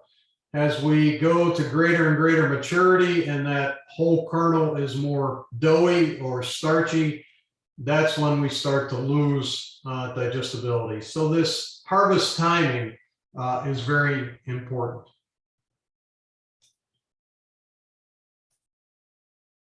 So next slide, if we take a look at some of the work that we did in our meta-analyses, we'll see that corn silage from a performance standpoint is quite forgiving, anywhere from 30% dry matter up to 40%. But as we allow silage to become too dry and get above 40%, you'll see that's where we see the significant reductions in milk yield, and we see the significant reduction in total tract starch digestibility. When we go under 30% whole plant dry matter, what we're really giving up there is total yield of starch, total yield of dry matter, and we have more of an acid silage, a wetter silage that can be a little more difficult to manage and feed. So in general, we're targeting somewhere around 35% whole plant dry matter, but the most adverse effect is when we get above 38%, approach 40% whole plant dry matter or greater. Okay, next slide. In terms of kernel processing, we see that the roll gap setting is generally somewhere around 1 millimeter. So that gap between the two rolls. So essentially the thickness of a US dime, I guess, very tight roll setting. If we go to a wider setting, 3, 4, 5 millimeter, you can see we do lose significant digestibility of the starch in the total tract and also lose significant milk production. You'll see that without processing, we're often chopping much finer. And there we actually can have better starch digestibility and better performance than what we would see with a processed silage where we've not properly set the roll gap. So processed silage allows us to chop longer. And if we set that roll gap properly, it allows us to get very high starch digestibility, the highest in this particular slide, and also high performance. Next slide. In terms of the effective processing, it might be logical to you that on the very wet silage, 30% and below, we don't see improvements in starch digestibility because that kernel is very soft and milky. When we get the very dry silage, those kernels are just so hard that we really don't improve starch digestibility. But in that target range where we're targeting 35% whole plant dry matter to 38%, we are seeing major improvements and significant improvements in starch digestibility. So really people ask, does the processor help? Yes, it does when we're harvesting at the right stage of maturity and the right whole plant moisture content. Okay, next slide. The other question that comes up is theoretical length of cut or chop length. And as I mentioned, we like to chop longer when we're using that processor. And we can see that we do get a significant increase in starch digestibility, really from 1 millimeter up to 2.5 millimeter theoretical length of cut. You see the bars processing is giving us a major improvement. If we chop very fine, you might expect we don't get a response in starch digestibility, and we do not. And if we were to chop very long, much greater than 2.5 centimeters or much greater than 1 inch, that processor is not giving us a significant improvement where we have a lot of variation.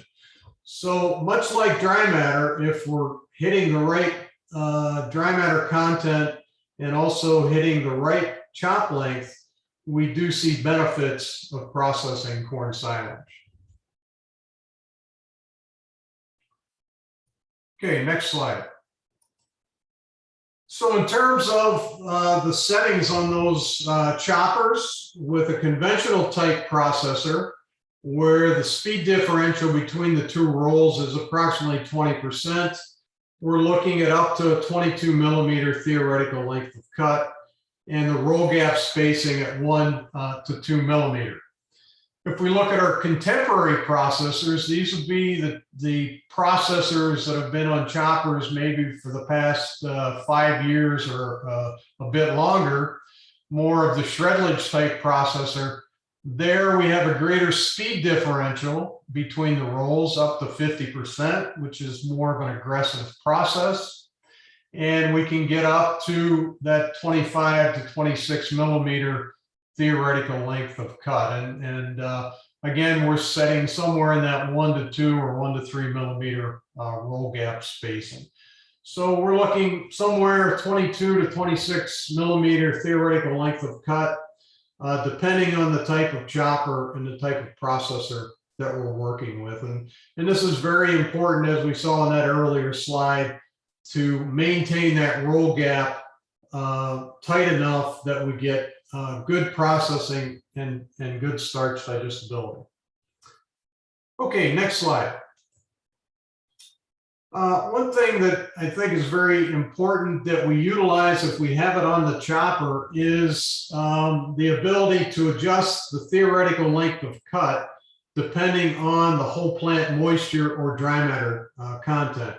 And this is largely through near infrared technology, which would allow us on a wetter silage to chop longer and still get good kernel processing and good effective fiber. And on a drier silage to be able to chop finer and get better cob particle size reduction, better kernel processing, and better packing in the silo. So this is not the case on all choppers, but if we have that ability to program the theoretical length of cut based on the whole plant dry matter or moisture content, I think that's a very important technology that can give us some real benefits. Okay, next slide. We can measure kernel processing score through our testing labs, and this really looks at the percentage of that starch in the kernels that passes a 4.75 millimeter sieve. And this can be done in many of our forage testing laboratories. You'll see that over 70% is considered excellent. Under 50% passage would be considered poor processing. Next slide. If we look at the impact of kernel processing, just a little graphic that I did from some of our work with different processing methods and different kernel processing scores. If we go from adequate to excellent, we could be looking at a kilogram's worth of milk or the ability to reduce the corn in the diet by a kilo. If we go the other way to very poor kernel processing, you can see again a kilogram of milk or a kilogram of corn. And so if we can improve processing either from poor to excellent or adequate to excellent, the potential is there for some major economic gains, kind of referring back to one of our earlier slides on starch digestibility. Okay, next slide. Height of cutting is a management tool that we can use when we've got some fields or situations where the quality is not going to be good from a proportion of grain relative to stover or in terms of stover or fiber digestibility. Next slide. This is some work out of the University of Delaware comparing 15 centimeter cut height versus 45 centimeter. You can see the higher cut height gives us lower NDF, less lignin because we're leaving the bottom portion of the stalk in the field, so higher fiber digestibility, slightly greater starch concentration, and you can see a slight reduction in total dry matter harvested per hectare because we are leaving some of that crop in the field, but a fairly modest reduction relative to the potential for a milk yield response. Next slide, please. You can see intake here was very similar or the same. Milk yield was increased 1.8 kilos per day for the high cut over the normal cut, and our feed efficiency, this being fat corrected feed efficiency, 1.72 versus 1.67, and highly significant from a statistical standpoint. So this is a management tool. I'm not recommending that everyone high cut because we often need that yield, but in certain years or certain fields, certain farms, it is a way that we can manipulate forage quality to improve performance in the cows. Okay, next slide. I mentioned this being a very important factor, and that's the length of time that that silage is in storage. That does affect the corn kernel. or the starch digestibility. Next slide, please. This is a very consistent effect, as you can see on this slide. We start out on the left part where the silage has not been in storage, and this is starch digestibility.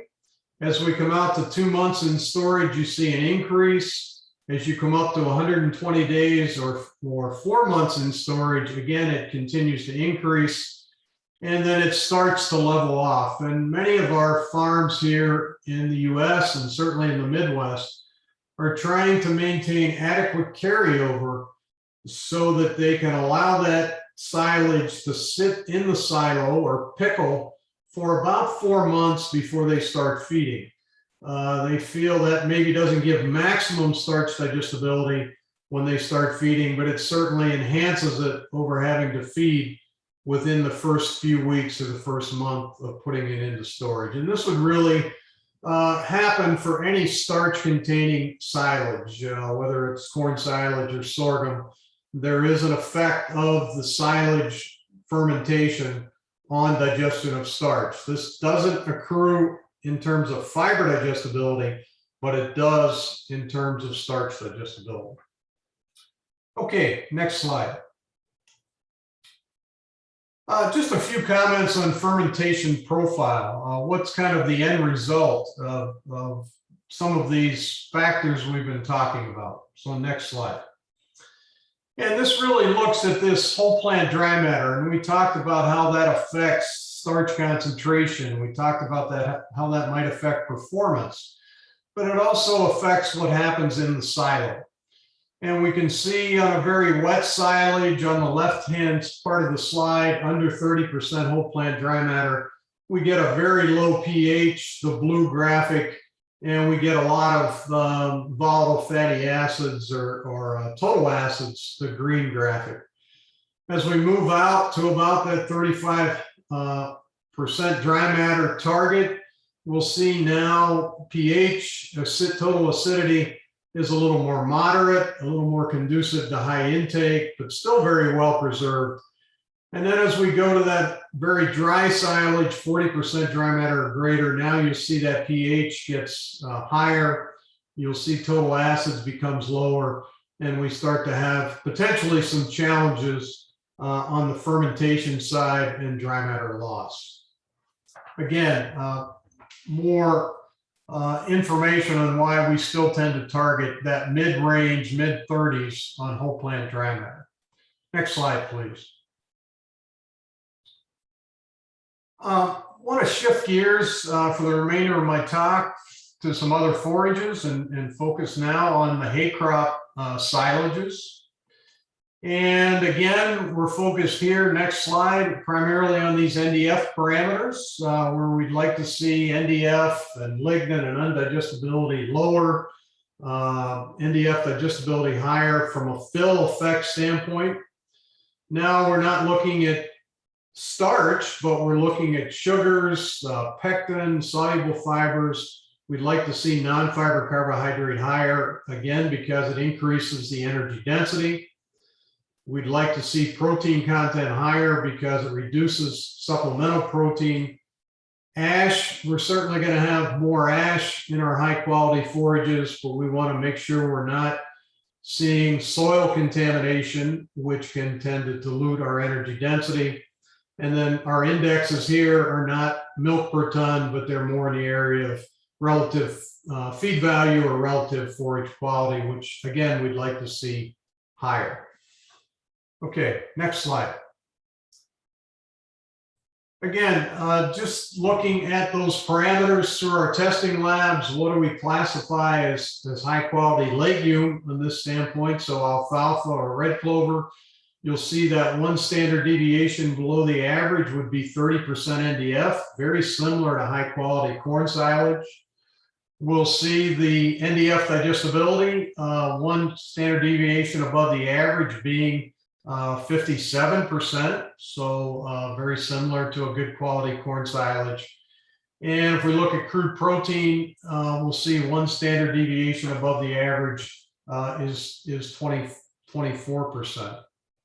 And the ash content, we'd like to see that less than 13%. If we start to see 15% ash or higher, that's a pretty good indication that we've got some contamination of soil either in the field through our harvest practices or during the packing process at the bunker. So this gives you some idea of what we would consider to be a high quality alfalfa, pretty much the average plus or minus a standard deviation, again, on these very key nutrient parameters. Okay, next slide. In terms of some new alfalfa varieties, we do have low lignin alfalfas available. They reduce lignin and increase fiber digestibility, really through either natural plant breeding or through transgenics or GMOs.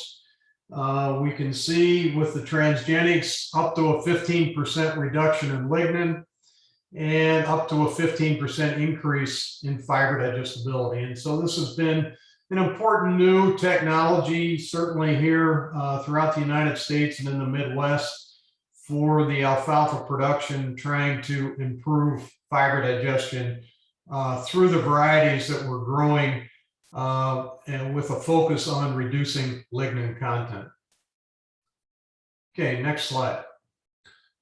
Just a quick graphic in the interest of time on grasses or mixed legume grass that are mostly grass.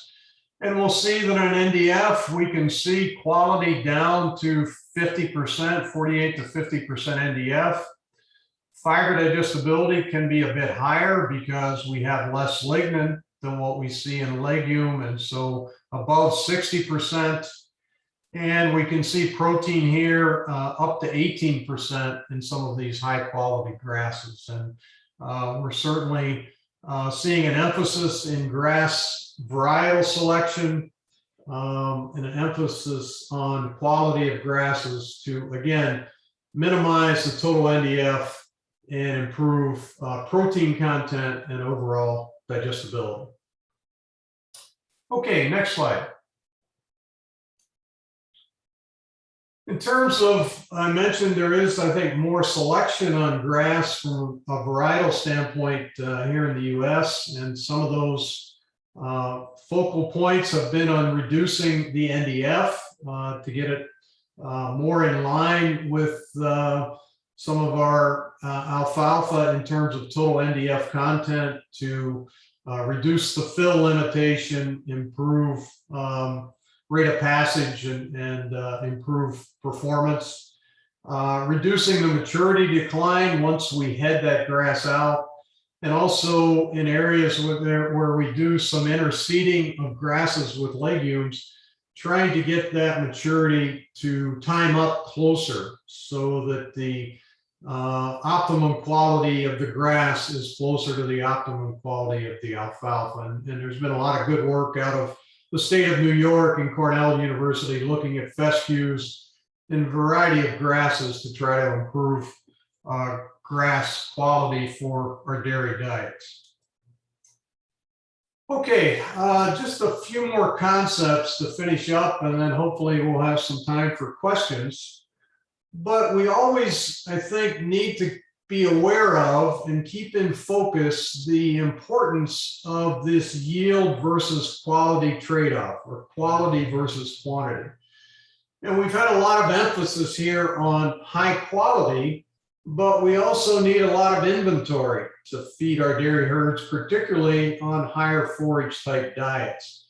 And so we need to focus on an optimal stage of maturity, which improves or maximizes our contribution of digestible fiber and digestible nutrients and minimizes that indigestible fraction. And every forage crop has an optimal stage of maturity. Late bud, for example, for alfalfa, a boot stage to maybe a very early head for a grass. Corn silage, we mentioned kind of that 1/2 to 2/3 milk line stage of maturity. Those are really designed to try to optimize quality and yield. If we're not feeding high producing cows and we're focused on replacement heifers of dry cows, We can move out to later stages of maturity in grasses, for example, or our legumes, and try to increase yield. We're just increasing the indigestible fraction, but that's okay when we're feeding these groups of livestock on farms that don't have such a high energy and a high intake requirement. And we can always move left on that slide and we can have super high quality forages, but we're really diminishing our overall yield. And that comes at a real negative from the standpoint of our inventories and being able to sustain inventories on our herds. So I always like to put in context to focus on this yield versus quality trade-off. What groups of livestock are you trying to feed on a given operation, and where you're going to be on that curve in terms of a later stage of maturity or more of an optimum stage of maturity from a quality standpoint. Okay, next slide, please. The other thing I like to bring back and emphasize is that as I look at dairies really around the world, they're all set up a bit differently from a land base, a forage production base, and what they desire to achieve from a forage standpoint. And because of that, we may see total mix rations for high group cows ranging from only 16% forage NDF, about 35% forage on some dairies, to as high as 24% forage NDF or 60% forage on other dairies. And it's really just based on the ability to grow and produce large amounts of high quality forages or not, and the availability of high fiber byproducts, and the cost of those forages and the cost of land and those different factors. And we have a lot of great nutritionists and certainly computer models that allow us to formulate diets across that range with very good success. And I think you always need to keep forage quality and forage discussions in context of your dairy, your situation, and what you're trying to achieve. And we do see this type of range in diets in terms of the forage contribution. Very successful. No one's right, no one's wrong. It's really what works the best and gives the best economics in that particular set of circumstances. Okay, next slide. Just having said that, your focus switches from a production standpoint of forages, from a hybrid selection standpoint, if we're talking about corn silage, for example. If the focus is on very high forage diets and a lot of forage NDF in that diet, then you have a major focus on lignin and fiber digestibility and NDF content of that forage to reduce that fill limitation of intake. If you're focusing on trying to minimize total forage in the diet and use a lot of high fiber byproducts, your focus now is more on length of chop and rumination activity and cow health, and trying to avoid milk fat depression and looking at the starch content relative to the fiber content of those diets. Again, we have, I think, great nutritionists and very good forage testing systems and very good ration formulation models that allow us to be successful regardless of what the focus is from the standpoint of those two major differences in forage quality interest or dietary interest. So with that, I think we can look at the next slide, which is questions. And I don't know if we still have some time, but I would be happy to entertain a few questions if we do have time. Thank you, Randy. Thank you. It was a very excellent talk. Let me run again the video of Symbios because I think it wasn't well presented, and then we go to question and answer. Okay. Thank you. Yes, certainly.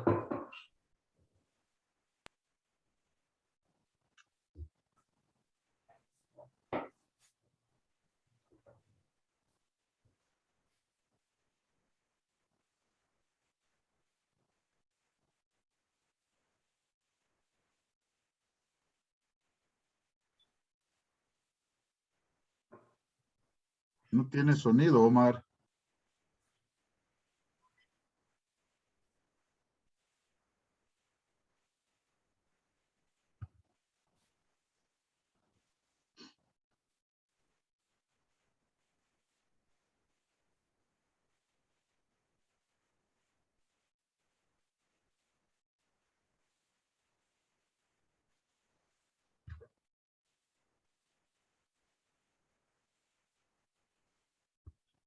Bien, vamos a darle las gracias a Simbios por su valiosa participación en la presentación del doctor Randy Shaver. Y vamos a pasar ahora a la sesión de preguntas y respuestas. Ya tenemos también al doctor Locke. Si hay alguna pregunta que quedó ahí en el tintero que les gustaría que el doctor Locke contestara. Vamos a empezar con un par de preguntas para el doctor Randy Shaver. La primera pregunta es, ¿cuáles factores ayudarían para mejorar la estabilidad aeróbica del silo de maíz?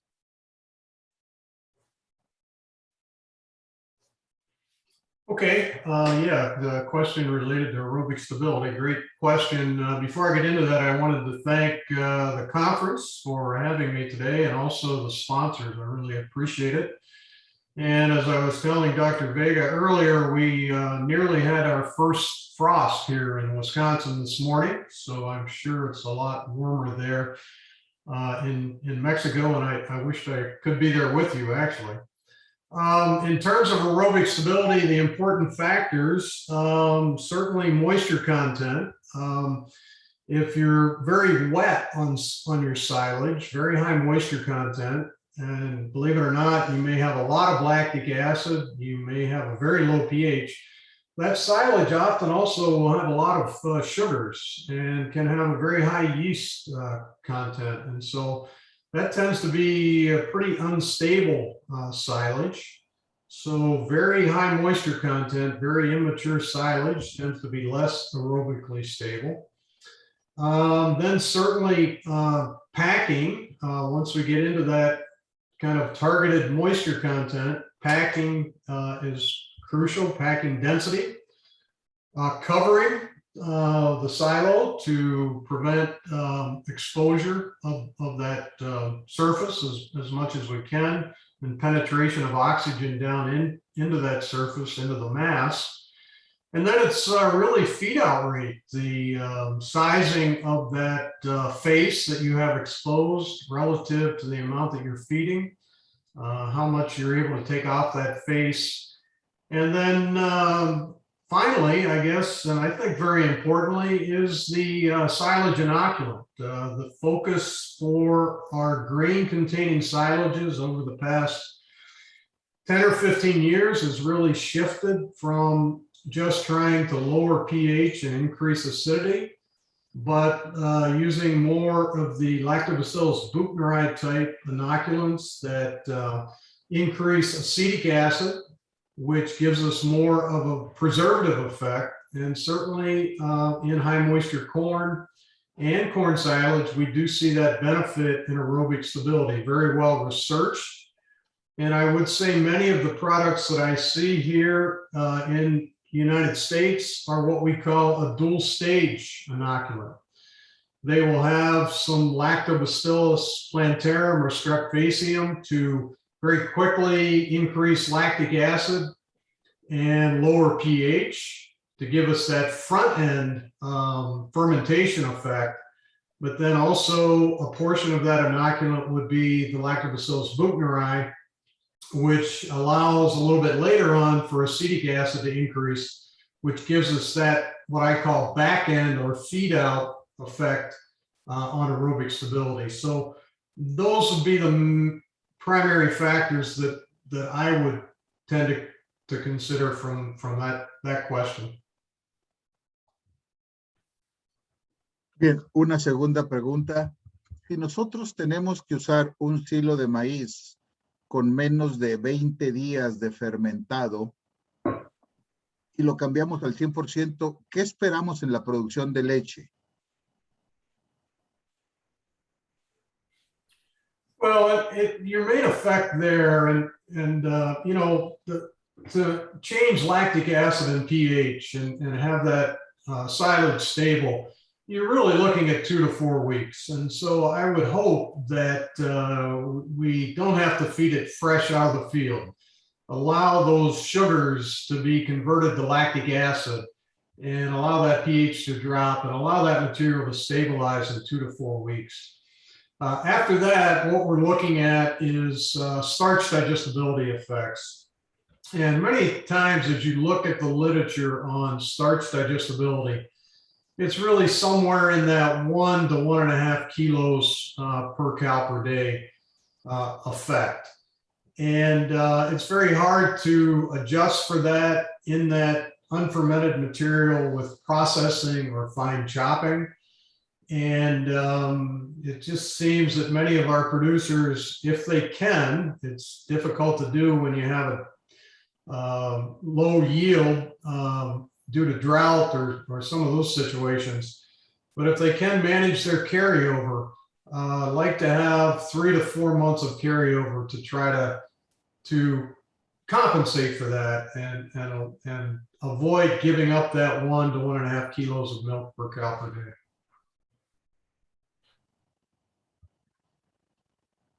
Una pregunta para el doctor Locke. Dice, si incluimos dietas con mayor cantidad de ácido palmítico y oleico, ¿cuánto deberíamos de reducir el almidón?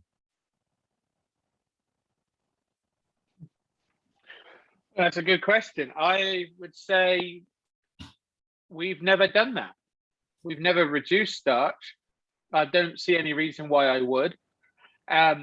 In our research studies, when we've done it, I know traditionally in the field, you often take starch out and add fat in, but when we do our studies, we pull soy hulls out of the diet. So, so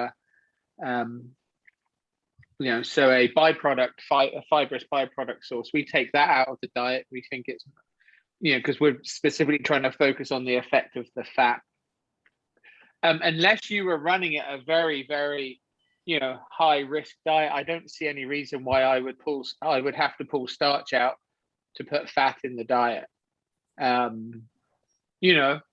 If you were, I would only even consider doing it as a substitution, so if you wanted to add 1 to 2% fat in the diet, you're obviously putting 1 to 2% of something else out of the diet, right?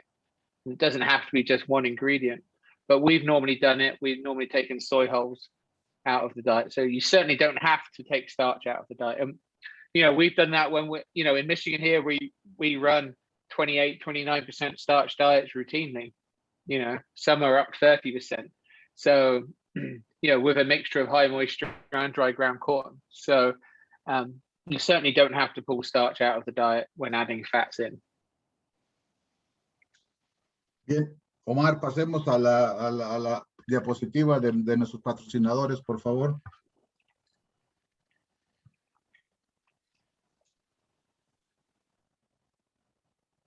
Entonces, sí me traduce, Lulu, para nuestros participantes. Señores, vamos a dar por terminado nuestro DIGAL 2021.